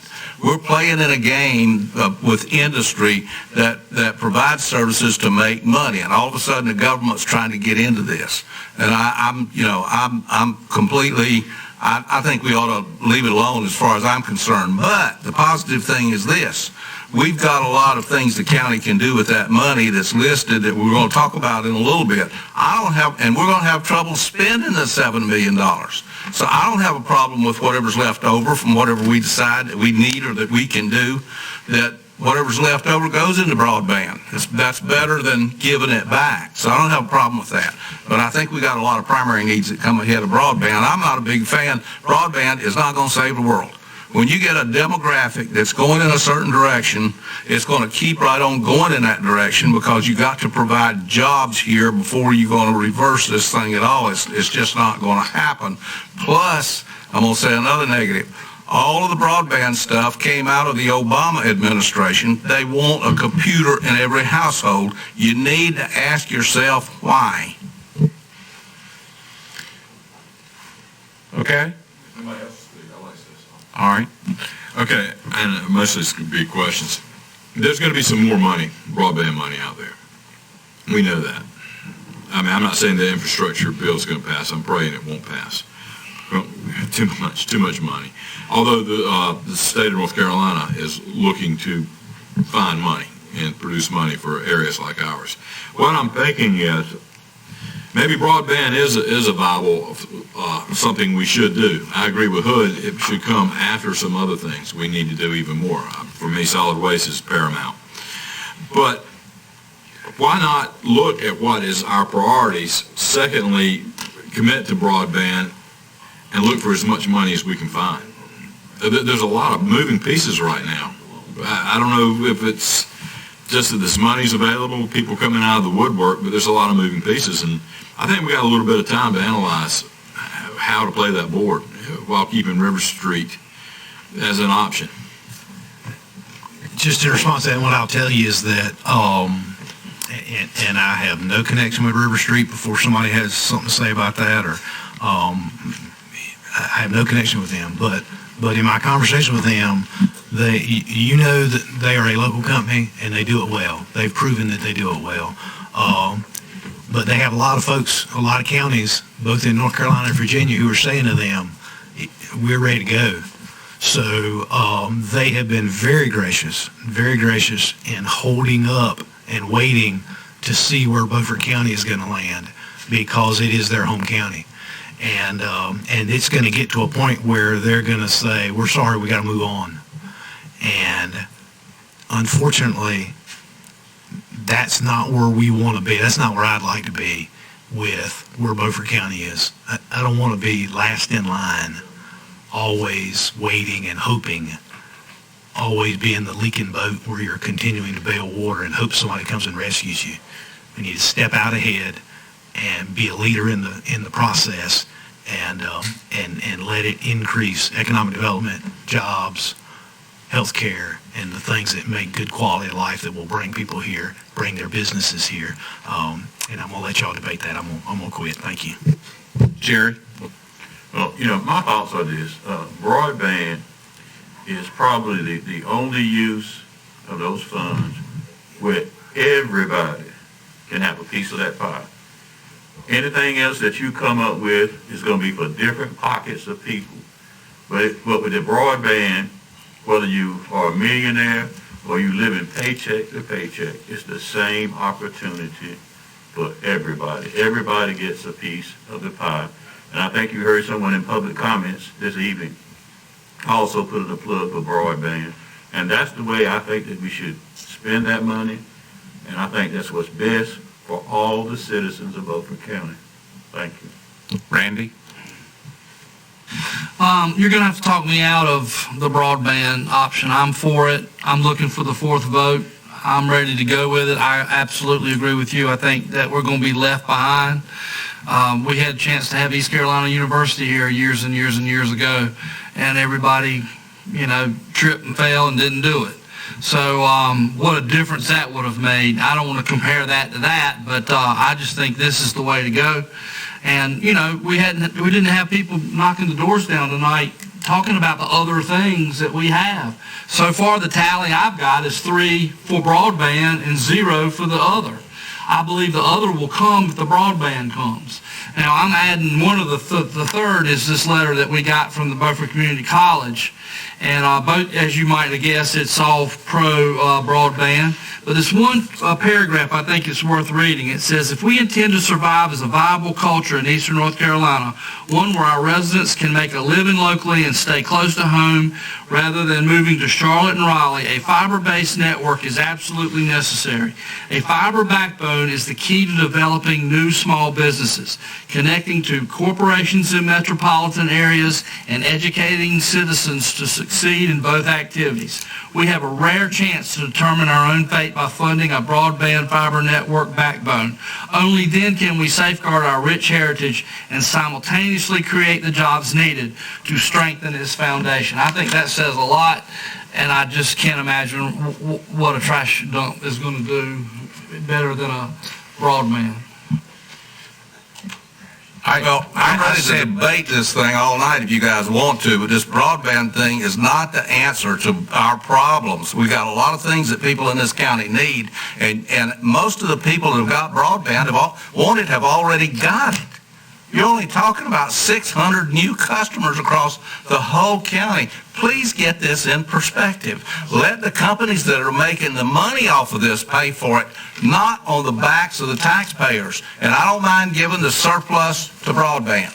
But I think you owe us to at least listen, which haven't come up on the agenda yet, to these suggestions which we agreed to take 90 days to build a list on.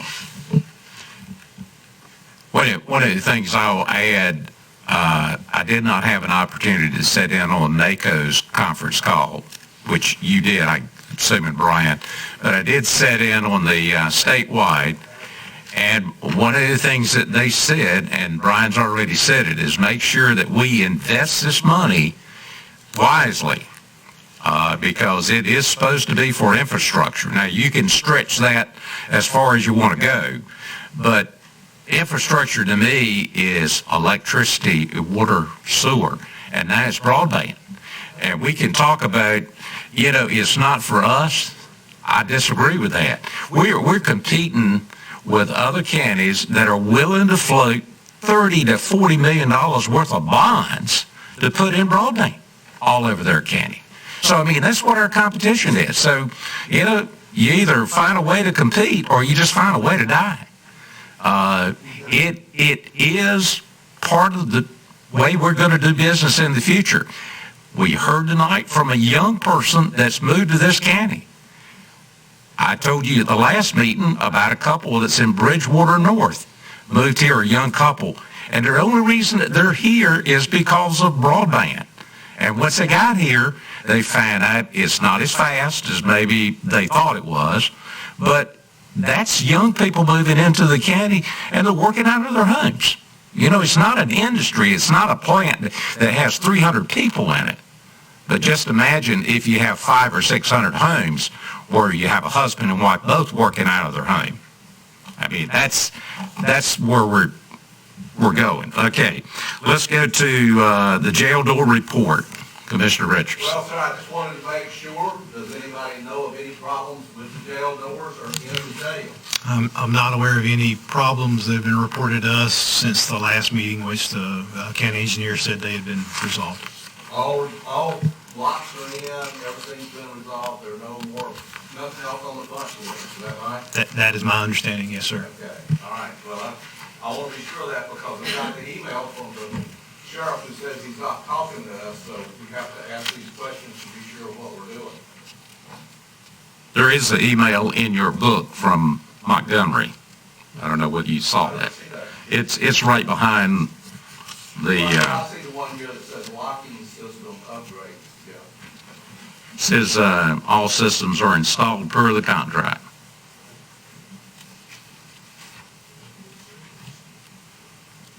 You want to go to Brenda Hamilton? Yeah, the Brenda Hamilton report is not complete, Mr. Manager, unless you got something this afternoon. Commissioner Richards, I've not heard anything from her except for the one time I reached out to her, so I must not be in that loop. So well, let me bring you up to date on what the last thing she said. She has not finished the report.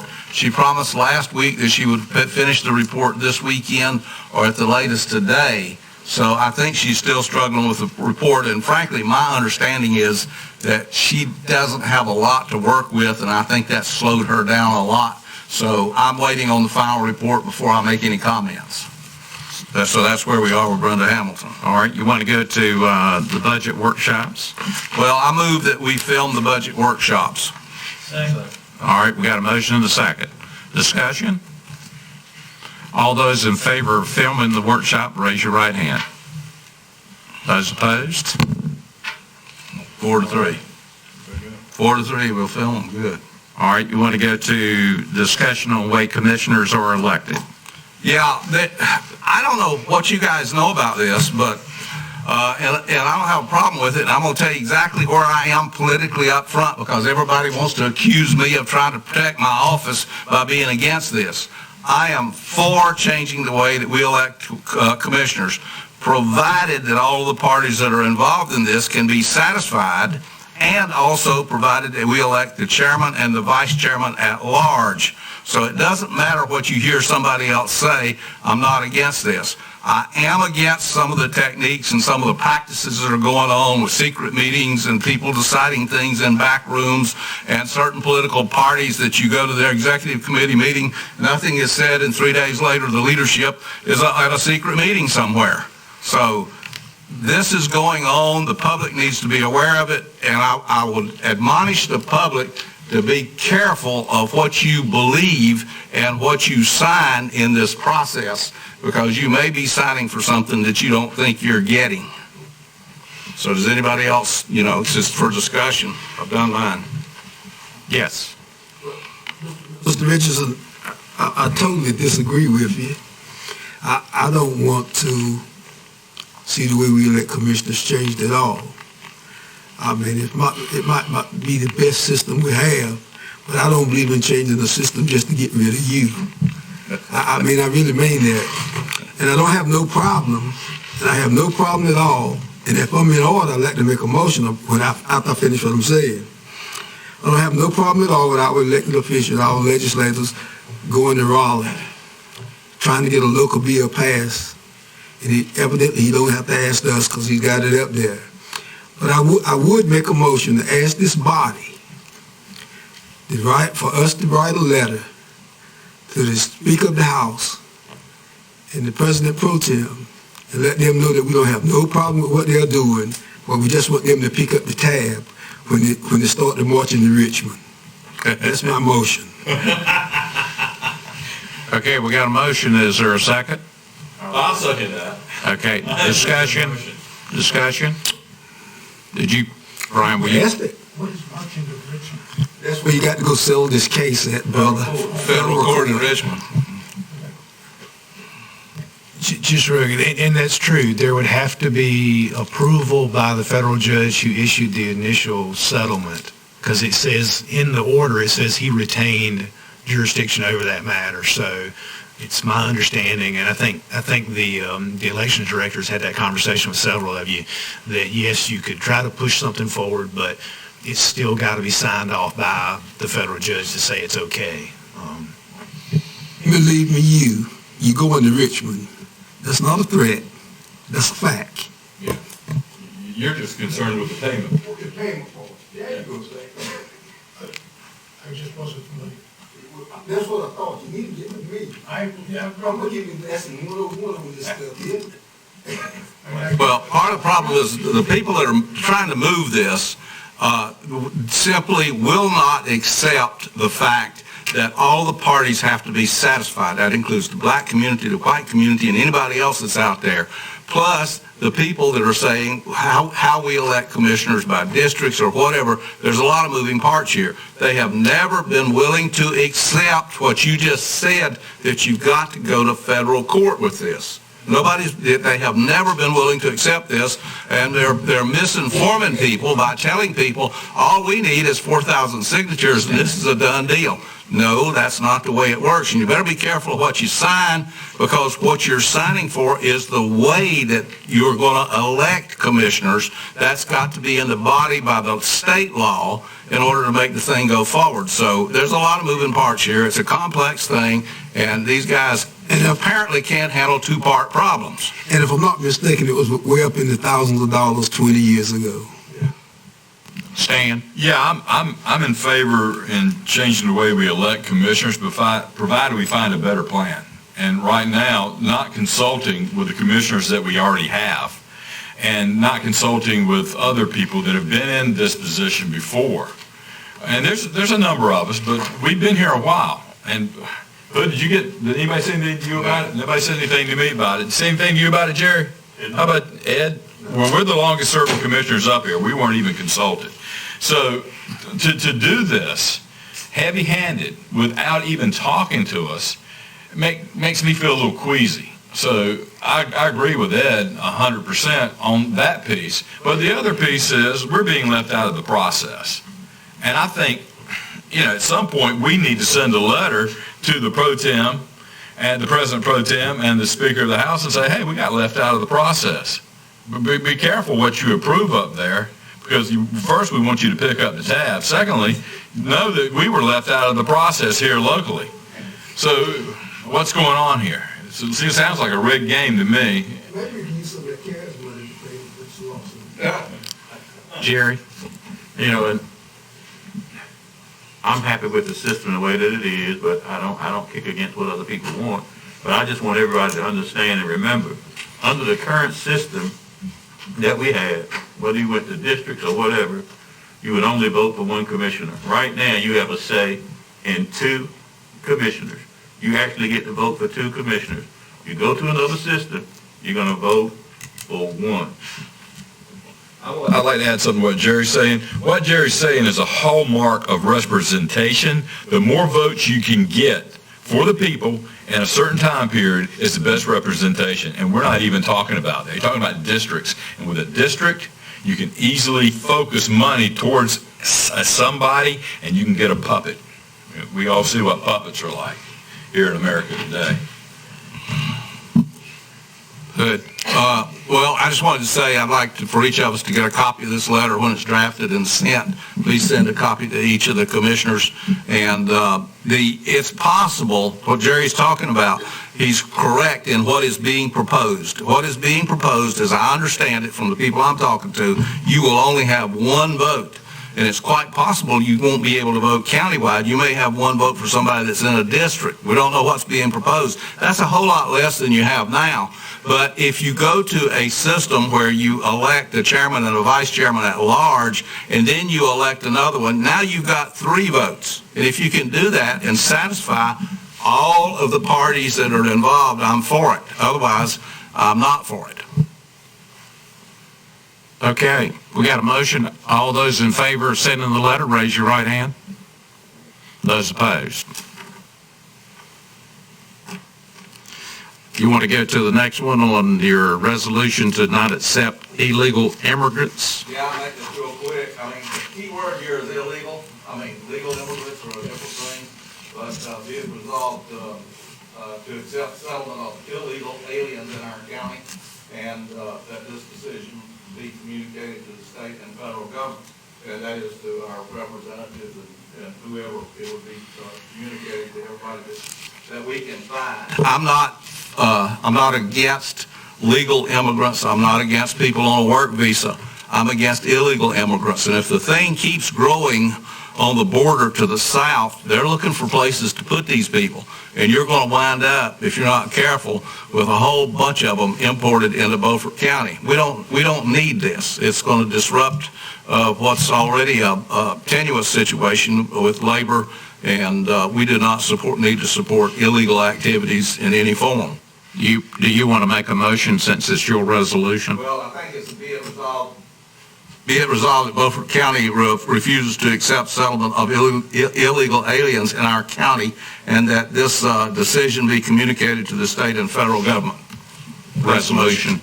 That's the resolution. Okay. So moved. Is there a second? All right. Any discussion? Yeah.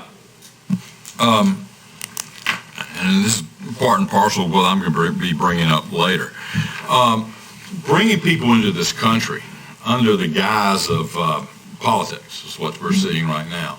On one hand, you're creating a one-party system. On the other hand, you're bringing folks in to compete for the services that are already going to be drastically shrunk once we figure out you can't keep printing money. So you can't have anywhere from 11 to 35 million illegals here now and then say, okay, we're going to just keep bringing them in because we got plenty of places to pack them, and force these people upon us without us having to suffer at the local level. You're talking about taking America from a first-rate republic to a second-class dystopia, or third-class dystopia. We're on the right road right now. Any other comments? All those in favor of the resolution, raise your right hand. Those opposed? 4-3. You want to go to your county police force update? Good. Yes, we met about a week or so ago. The meeting was filmed. We had about 4 or 5 people show up to speak from the public. We heard a lot of things. There's a lot of misinformation being circulated. One of the things is people seem to think that we're going to try to have a sheriff's department and a police department at the same time. No, we're not. You're still going to have a sheriff. He's going to do part of the duties that he's doing now, but the law enforcement would be done by the police department itself. And as far as how much money it's going to cost, we're hearing that you're going to double the cost. No, you're going to use the same money that you're using right now. It won't cost any more money. Matter of fact, it will probably cost less money because we'll have much better management than we have now. The committee is not going to meet again till sometime, and is it June, first couple of weeks in June? No, later June, like third week in June. Maybe it's the third week in June. We're not going to meet again until sometime in June. We have postponed the meeting, the trip to Gaston County, and the reason that we postponed it is the members of the committee are busy with various things. We're in the budget season, on and on it goes, so we won't be doing very much for another couple of months on this particular project. I'll be glad to answer any questions anybody has. Anyone have any questions? Okay, you want to get to your next item, board operations. Well, board operations, one of the things that we have to remember, I'm going to keep hammering on this, is we are a board. We function as one, all 7 of us, and meetings and making agreements with people and people thinking that 1 or 2 people are in charge, that doesn't work. It's when the 7 people vote is what counts, and that's what we need to be pulling more and more toward. And backroom deals, keep making them and keep getting burnt. You want to go to your next one? I received a email that was sent to part of the members of the board again from the sheriff on our last invitation, inviting him to be present before the board and to speak with us about sheriff events and the budget. And he flatly refuses in that email to do that. But I will make a motion that that the sheriff has a standing invitation to appear before the commissioners. That's a motion. Okay. Got a motion and a second. All right, I'm going to read the email. Thank you for the open invitation to appear before the commissioners and address any issues concerning the Beaufort County Sheriff's Office, which are many. After personally reviewing the last 6 months of televised meetings online, I had decided not to subject the integrity of myself or my office to such hostile, narcissistic environment. Commissioner Richardson continues his monthly slander of my office with many substantiated terms such as corrupt, mismanagement, and cowards, just to name a few. This is extremely unprofessional and not the way to run the county business. I will continue to abide by the state law. I have assigned Chief Deputy Charlie Rose and the Director of Administrative Services, Kelly Harris, to assemble and present our budget to the county manager. Chief Rose will attend the budget workshops to advocate for the office of the sheriff, and I will use whatever resources that are allocated to my office to continue to protect the citizens of the county with or without your financial support, as I am mandated to do by the state constitution and the state law. Now, we got a motion? Yes. And a second. Any discussion? All those in favor, did you? I was just wondering, was that an open invitation that we sent in? So we've already extended an open invitation. Well, the invitation was to appear, as I recall, at this meeting to meet with us. Now, this is in response to the clerk sending a request. The Board of Commissioners would like to extend an invitation for you to appear during Monday, May the 3rd. Yeah. 2021 meeting being held at 5:30. So, yeah, we approved that at the last meeting. So I would like to just make that a standing invitation. Okay. Any comments? All those in favor of the standing invitation, raise your right hand. Those opposed? All right. You want to go to the public comment discussion? Yeah. Good. This is nothing negative on public comments. I think we're doing something that we shouldn't be doing that gives certain people an unusual advantage at a public, when we're taking public comments. And that is the clerk's been calling this trap. I think Frankie's been calling this trap. People are trying to catch me in this trap and they haven't called me. But when someone says, I can't be there, would you read this for me? When the chairman reads it, or the clerk reads it, or an official of the county reads it, it has a lot more standing and impact than it does if that person, as an individual citizen, reads it. I don't think those of us that are elected and are employees of the county should be reading statements for other people. What I've always said to people when they're trying to get me to do this is, can't you find a friend or somebody that will come and read this for you? Because when I read it, I'm becoming an advocate for what I'm reading. When Frankie reads it, he's an advocate for what he's reading. The clerk becomes an advocate for what she's reading. And I just think as a policy that we don't need to do that. Well, the time that I've done it, I think it's been one time, I was asked to, and I felt like that it was my part as an elected official. So that, it's up to the board. I've been reminded that it takes a vote. So if we want to change the policy, we just need to vote on it. Otherwise, our policy stands. Yeah, I'm not saying anybody has done anything wrong because we didn't have a policy, and it's just normal when somebody asks you to do it that you're going to do it. Why would you refuse? But I think when you come into the open meeting and that official reads it, that it has a lot more bearing and standard and support than it does if the individual in public makes his own presentation. Would you agree if they sent the email and was given to everybody? I mean, everybody's got a copy of it. Well, I still don't think any one of us should read it. It's a communication. We shouldn't. But present it in the record. I mean, in the record. We can call it in the record, but if somebody reads it, then he becomes an advocate for whatever that is, whether he wants to or not. I'm not, I mean, I agree with wholeheartedly what you're saying, Mr. Richards, but I mean, if somebody asks me to read something, I'm not exactly tell them no, but I don't feel like I want to hand it to him if he want to do it. I'm not going to do it. If it's important enough that you want it to be out, I think you should come and do it yourself. Well, yeah, and I don't think that I should take somebody else's thing and make a presentation for them. I can make my own presentation if I support it, but you're representing that individual. That individual should come on his own, or he can get a friend to come and do it. You know? I think that if you read it, you probably are an addict. You're for it anyway. I read the community college thing tonight, and I'm for that. Yeah, not a problem. So unless you change the policy, I'll tell you, if somebody asks Frankie to read it, I'm going to read it unless we change the policy. But the problem is, are you willing to say, I don't support this when you read it? Because you become an advocate for it when you read it.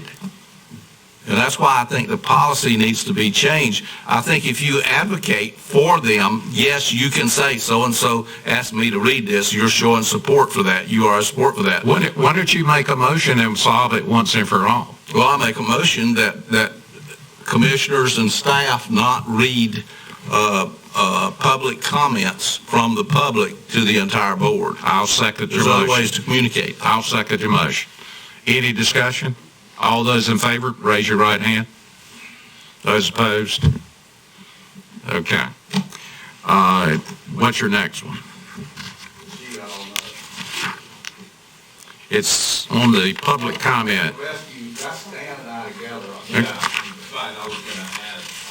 But we might as well just blend mine in with you. Yeah. So I'll talk with you as you talk. You go ahead. Well, we've talked a lot about broadband tonight, which I'm not adverse to. I think it's important, but it's a lot of money. We're going to get a certain amount of money, and I think there's some items that are more important than broadband. For me, Jerry was talking about broadband would affect every household. Maybe not. I do know solid waste does affect every household. And we can make some changes here in Beaufort County, some substantial changes that are going to be a whole lot less than what we're going to spend for broadband. The mega sites need to be very innovative in handling recyclable materials. What I found when I went to Dare County is that they are handling still recyclable materials, and they are doing it as effectively as they can, while if there are other counties like Dare handling recyclable materials in an effective manner, we might be able to come together and do what's known as a MRF. And not that that's part of this decision to use money for solid waste here in Beaufort County, but that could be the future. Counties coming together to regionally distribute recyclable materials or take care of them on a joint basis and try to not only save from spending so much money to keep items out of landfill, but maybe one day make money. I mean, in other words, be part of controlling the market on recyclable materials. For instance, they have a glass crusher up there in Dare County, and they get glass, and rather than throw it in the landfill, they crush it. Now, what can you do with crushed glass? A whole lot of things. It makes a wonderful road. It makes a great sidewalk. It mixes very well with marl, and then it gets really hard. And sometimes roads like that may get a little dusty, but they're easy to fix, and that could be the way of the future, especially for private roads. They also they chip every piece of wood. Every piece of wood that comes in, they chip. They also do some really innovative things, like when buildings get torn down, if they have a need for them, they contract bringing in the buildings, and other people come and pick up and use the materials wherever they can, like grinding bricks, grinding block, and using that as part of the road bed. What? Oh, yeah, we just want to get it on the list. Okay, I propose it, and I would like for us to spend around $2.9 million of that money for solid waste to just have these admirable resources on the north and south side of the river where people can make things happen. This is under the list, the 90 days. We're going to keep a list and then evaluate the list. And again, I don't have a problem with whatever's left over going to broadband. I don't have a big problem with that. But the solid waste thing, it does impact everybody in the county, and it's for infrastructure. So why can't we use this for our mega sites and go ahead and get those things rolling in a big hurry? We need that on the list for consideration when we consider the list at the end of the 90 days. There's another item here that's sort of out of order. The basement of the jail is about a third of it is sort of walled off in a crude way with offices, et cetera, et cetera. This is a good opportunity to take some of that money and take a look at finishing out the basement of the jail. We may have to tear out some of what we've got in there and improving the size of the jail at very little expense.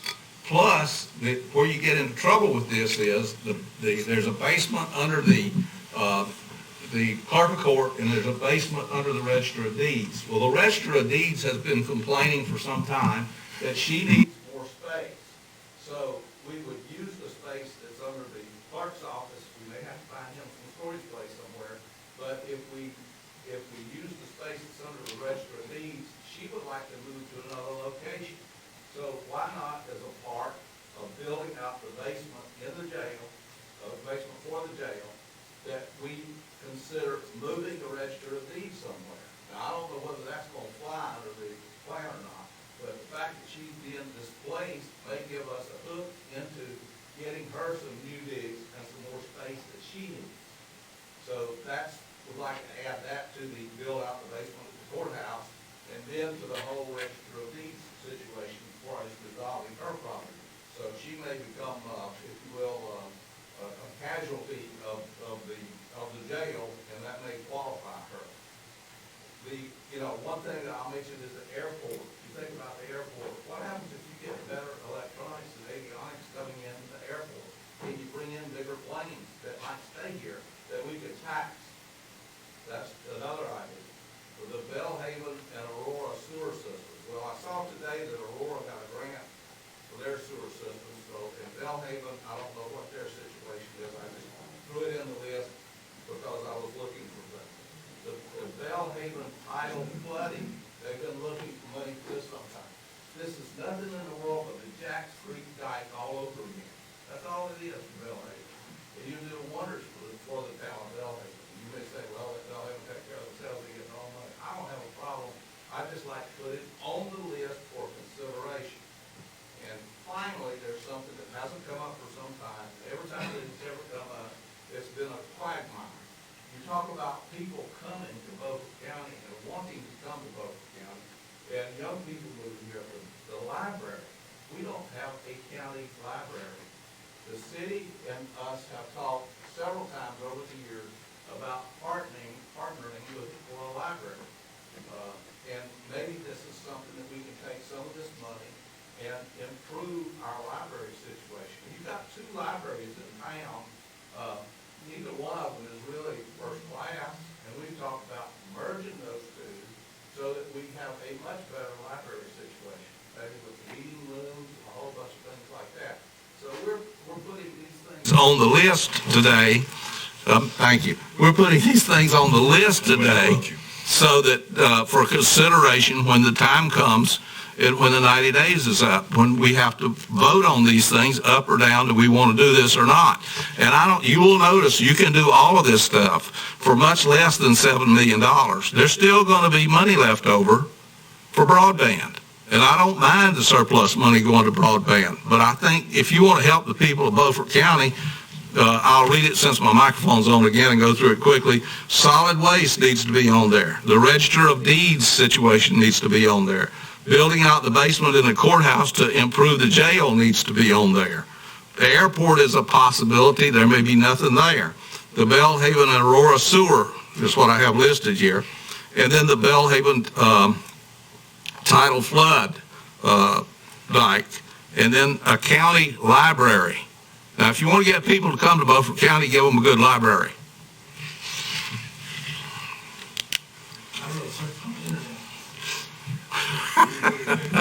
John? I think in April, we agreed to listen to whatever the public had, right? Is that right, Jan? Okay. I sent out two emails to you all asking if you would support us going out to the various sections of the community and getting feedback from the people there.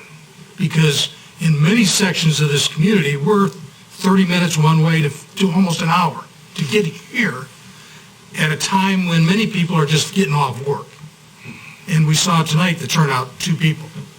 And we're not getting feedback from the people that you all said you wanted to have.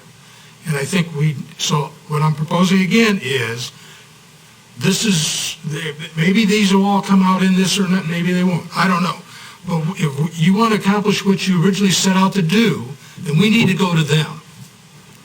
And so I propose that we hold a meeting in Aurora and a meeting in Bellhaven and maybe 2 meetings here. I want one in Acre Station. Okay, Acre Station. Yeah, we'll go out in the county. I want one. You want a barbecue too? Yeah.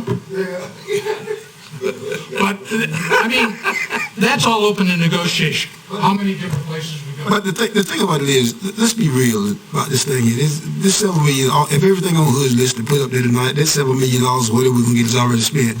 Every place that you have called, except X Station, Terrace, Pantigger, Swamp Road, they're not an incorporated municipality. Every municipality in this county, correct me, Mr. Manager, if I'm wrong, gets some CARES money or just reinvest money.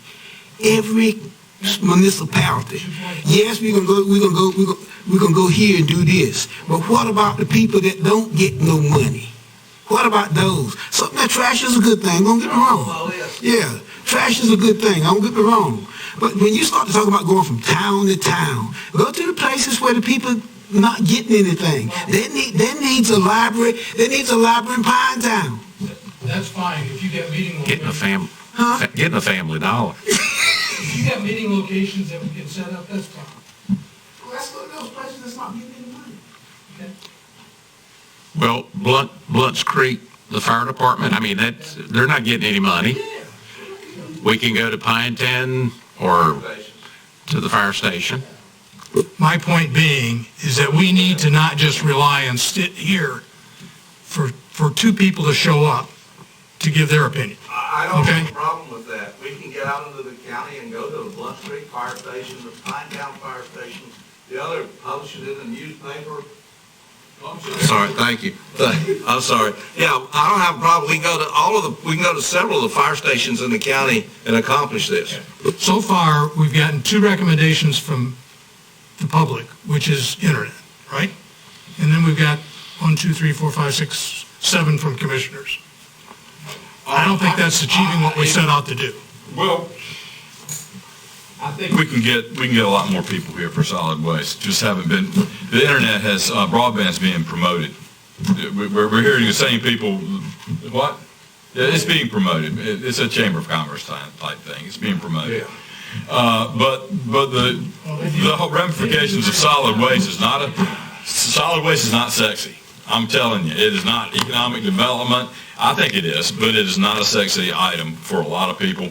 A lot of politicians love stuff like broadband. Don't know much about it, but they love it because it's something that it sounds good when it rolls off your lips. Put me in that camp. What, you like broadband? Okay. If we go on tour, and we only hear broadband, can we cut the 90 days? We just call it a day next month. No. There are people out there that want this other stuff. I've talked to people about what's on this list, and I haven't had anybody say no. Okay, we Just because you guys are trying to power this thing through to give some money to a private company. That's 1, 2, 3, 4.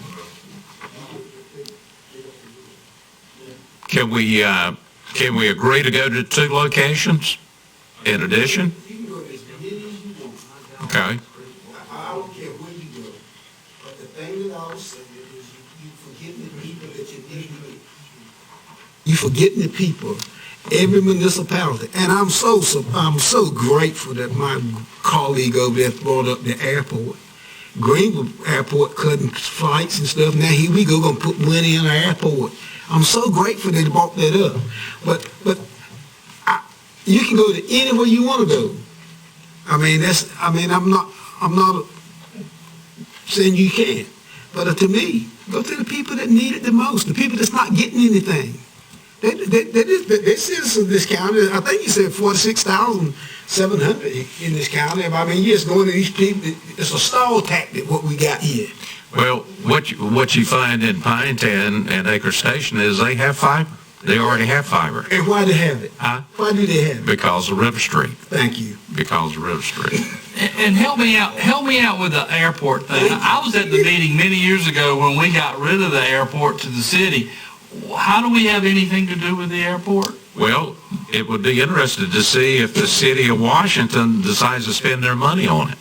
I mean, that's where they've got $3 million, so that would be very appropriate. And that would be okay. Very appropriate. I think Hood developed his list before the money started trickling in possibly to the municipalities. No, we've known that all along. We just didn't know the amounts, and that's in the book. That's right. That's in the book. That's in the book now. So. But I'm going to speak my book just for a moment since we're talking about books. Solid waste is what we do. It's one of the number one things we do. It's one of the things we have to do, and it will affect every household. And it's a shame, and it's a real shame that you dissolved the committee that we had going. Hey, we're all here together. on a run. We're on camera. And you didn't think it was worth doing. We're here. Everybody knows what's going on. You don't have a secret committee out there. We're here everybody can see it. This is good. We're all talking about it. We can act on it tonight. It's wonderful. We can take this. Does anybody want to make a motion to go to 2 locations? What, the 2 locations you're talking about are where? Well, we threw out Pinetown and Blunt's Creek to stay away from municipalities. Is that? Third one, did Well, everything else is municipalities. Where would we go there? They got fire department. Okay. Yeah. Or we could go, they've got a fire department at Acre Station, Longacre. What about Old Ford? Huh? Old Ford.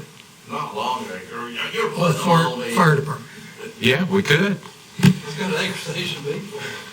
Go to where now? You want Old Ford? You want to make a? You can make 3. Okay. Down Old Ford and Blunt's Creek. Okay. I don't have a problem with that.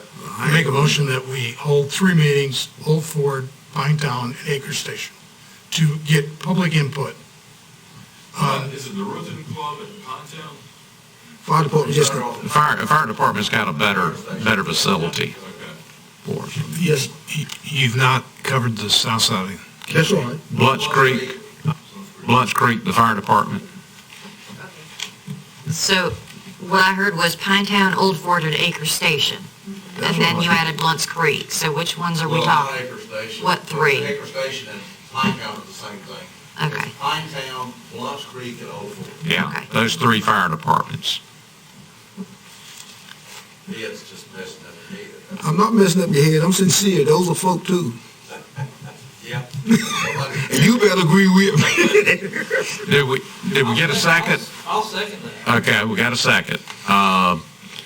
We gonna leave it up to Katie to send out some possible dates for staff to work on that? Yes. Do you want to do it in May or? June, because we got a tax. Yeah. We got a budget meeting.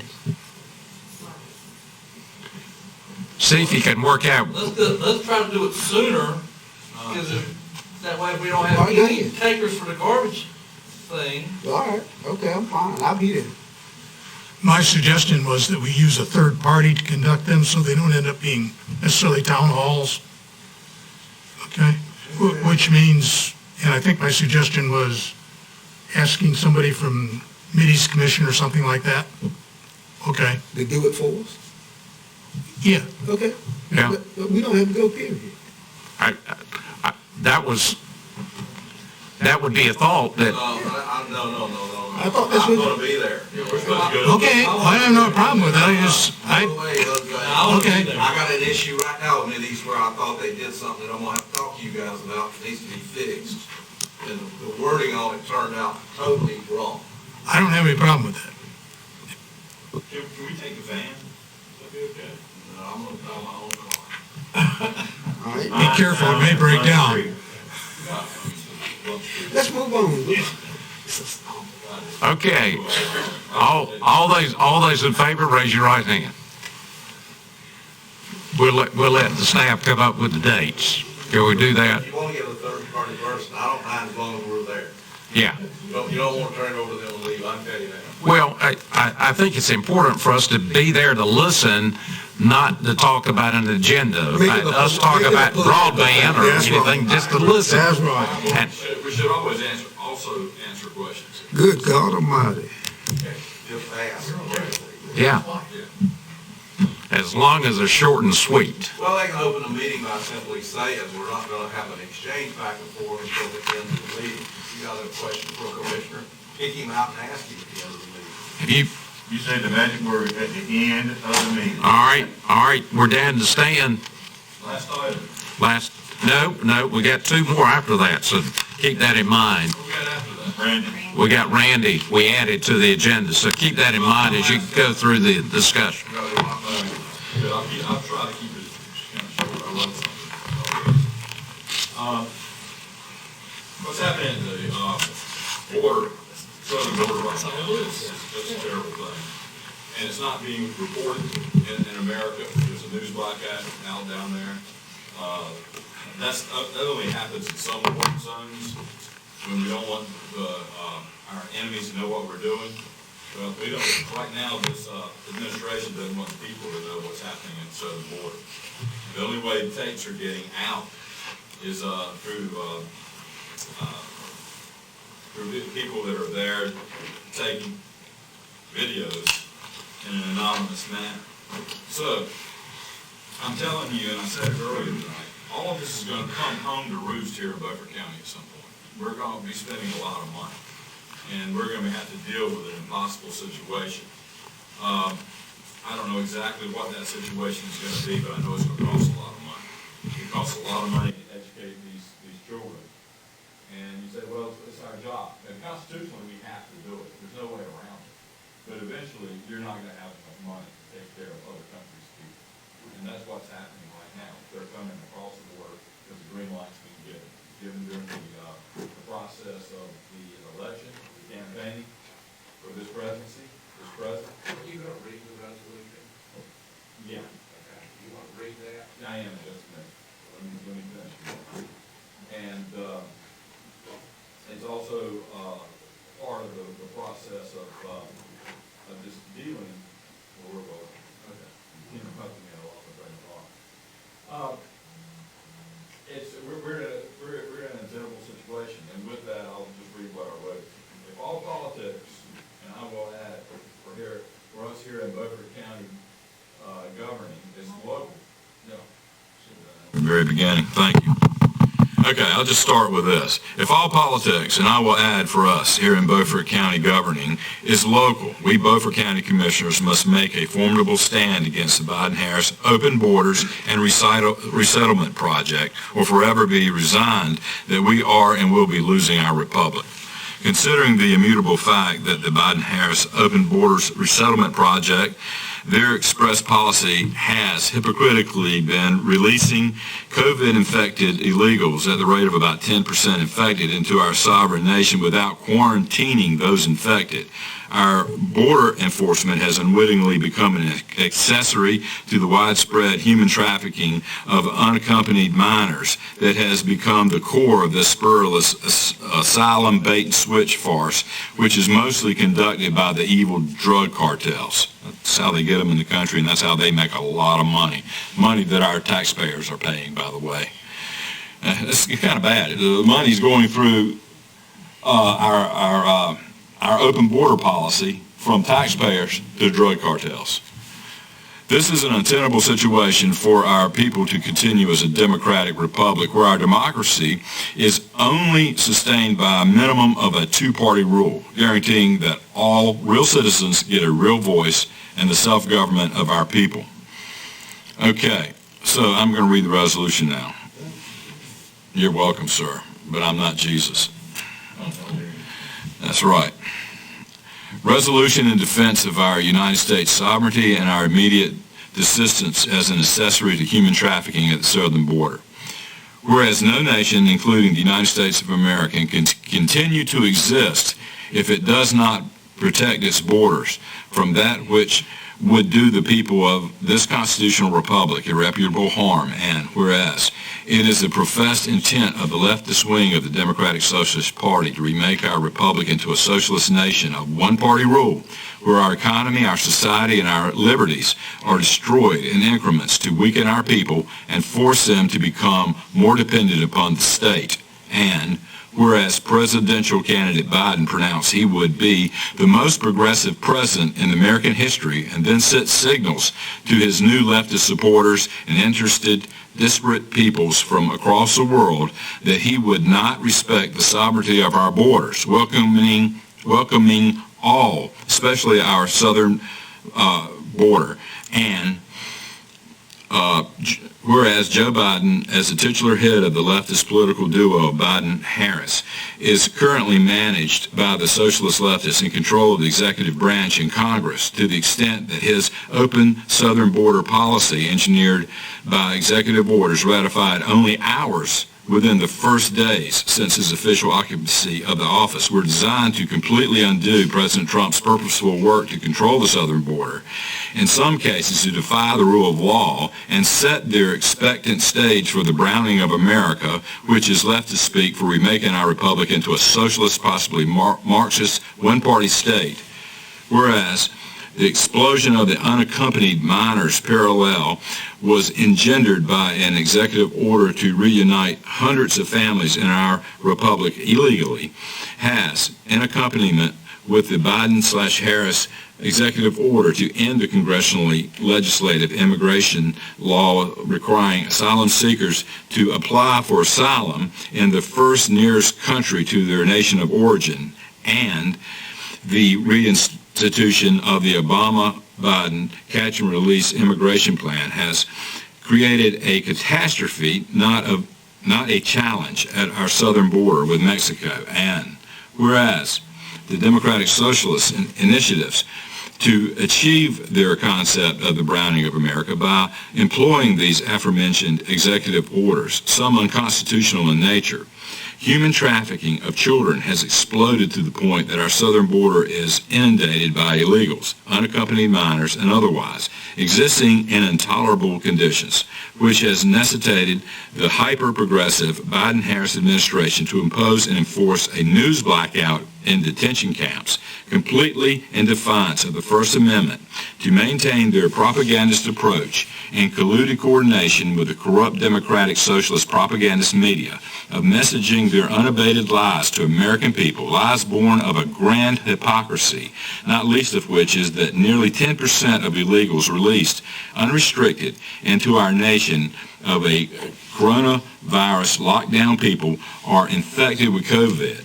And whereas the Mexican drug cartels have seized upon the Democratic Socialist nefarious initiatives, in effect using the Biden-Harris administration as a willing accessory to their evil of creating a burgeoning industry of transporting unaccompanied minors, all of which are in constant danger, many of whom are purchased as unaccompanied slaves and are no relation to any illegals, the infamous and the integral part of the Democratic Socialist browning of America. Therefore, in full commitment, let it be resolved that the Beaufort County Commissioners recognize these leftist unrelenting directives to remake the constitutional republic into a socialist society of one-party rule by their destroying the sovereignty of our representative republic by their Browning of America initiative, whereby these Beaufort County Commissioners pledge to relentlessly advocate that our federal government be forced to govern in a constitutional manner, and furthermore, let it be resolved that these Beaufort County Commissioners recognize that all politics are local, which constitutes the proposition that most governing is local, and therefore most of the leftists importing of illegals into our communities to achieve their abhorrent unconstitutional objective, remaking America into a socialist or Marxist state where one-party rule would keep this republic in an abomination without promise, which would be an undue burden of despair upon our people, whereby, as our constituents forgave their liberties, would ultimately fund an untenable, unpatriotic transition, whence these Beaufort County Commissioners are now sworn to correct by whatever means necessary. That's it. You ready to make a motion? Yes, I'll make that motion. Is there a second? Second. Speak Any to it. discussion? I just like to ask them a question. I don't want to discuss nothing with them. I just want to ask them a question. Well, you get a discussion going. Why is it just browning of America? Because that's what they call it. That's what they're calling it. So is it all right if some illegal people come from Italy or some other place like that? Is that all right? No, it isn't. It isn't. But that's what. How about you see the quotation marks on Browning of America? That's what they're using. The Democratic Socialist Party is calling it the Browning of America. I was just wondering because you use using their words so many times in your resolution. That's all I was saying. I don't understand it either. It's a racist term. But why has the Democratic Socialist Party become so racist? Do you ever think about that? Okay. No, we're not. We're going to talk about it. Anyone else have anything? If not, we'll take a vote. All those in favor of the resolution, raise your right hand. Those opposed? It's kind of an important issue. Well, I agree with maybe a paragraph in there. I know. But the problem I have is you write this as an editorial, and you're asking a corporate body to approve it. Not a corporate body. It's an editorial that you would have for your website. That's really all it is. No, wrong. Yeah. This is. Yeah, that's it. Okay. I have offended Randy, your Democratic Socialist. Randy, we're down to you. Sensibilities. Katie writing something? I'm okay with Katie writing something, recognizing Washington High School and Northside. My only request that she not talk to Stan about it. What are you talking about? And write the resolution. Okay, we got a motion and a second. All those in favor of a resolution recognizing Northside High School and Washington High School, raise your right hand. Katie, I know you'll do a good job. All right, you're down to your second item. What was the second item? The second item was the zooming in, was the video. I was looking and I think she was doing it, so, You need to vote. okay, well then we'll vote on it. I'll make the motion that we continue zooming in on this active speaker at our meetings. We got a second? That's how you do it, Stan. All right, all right. Short and sweet. Short and sweet. Motion to And adjourn. really not very important.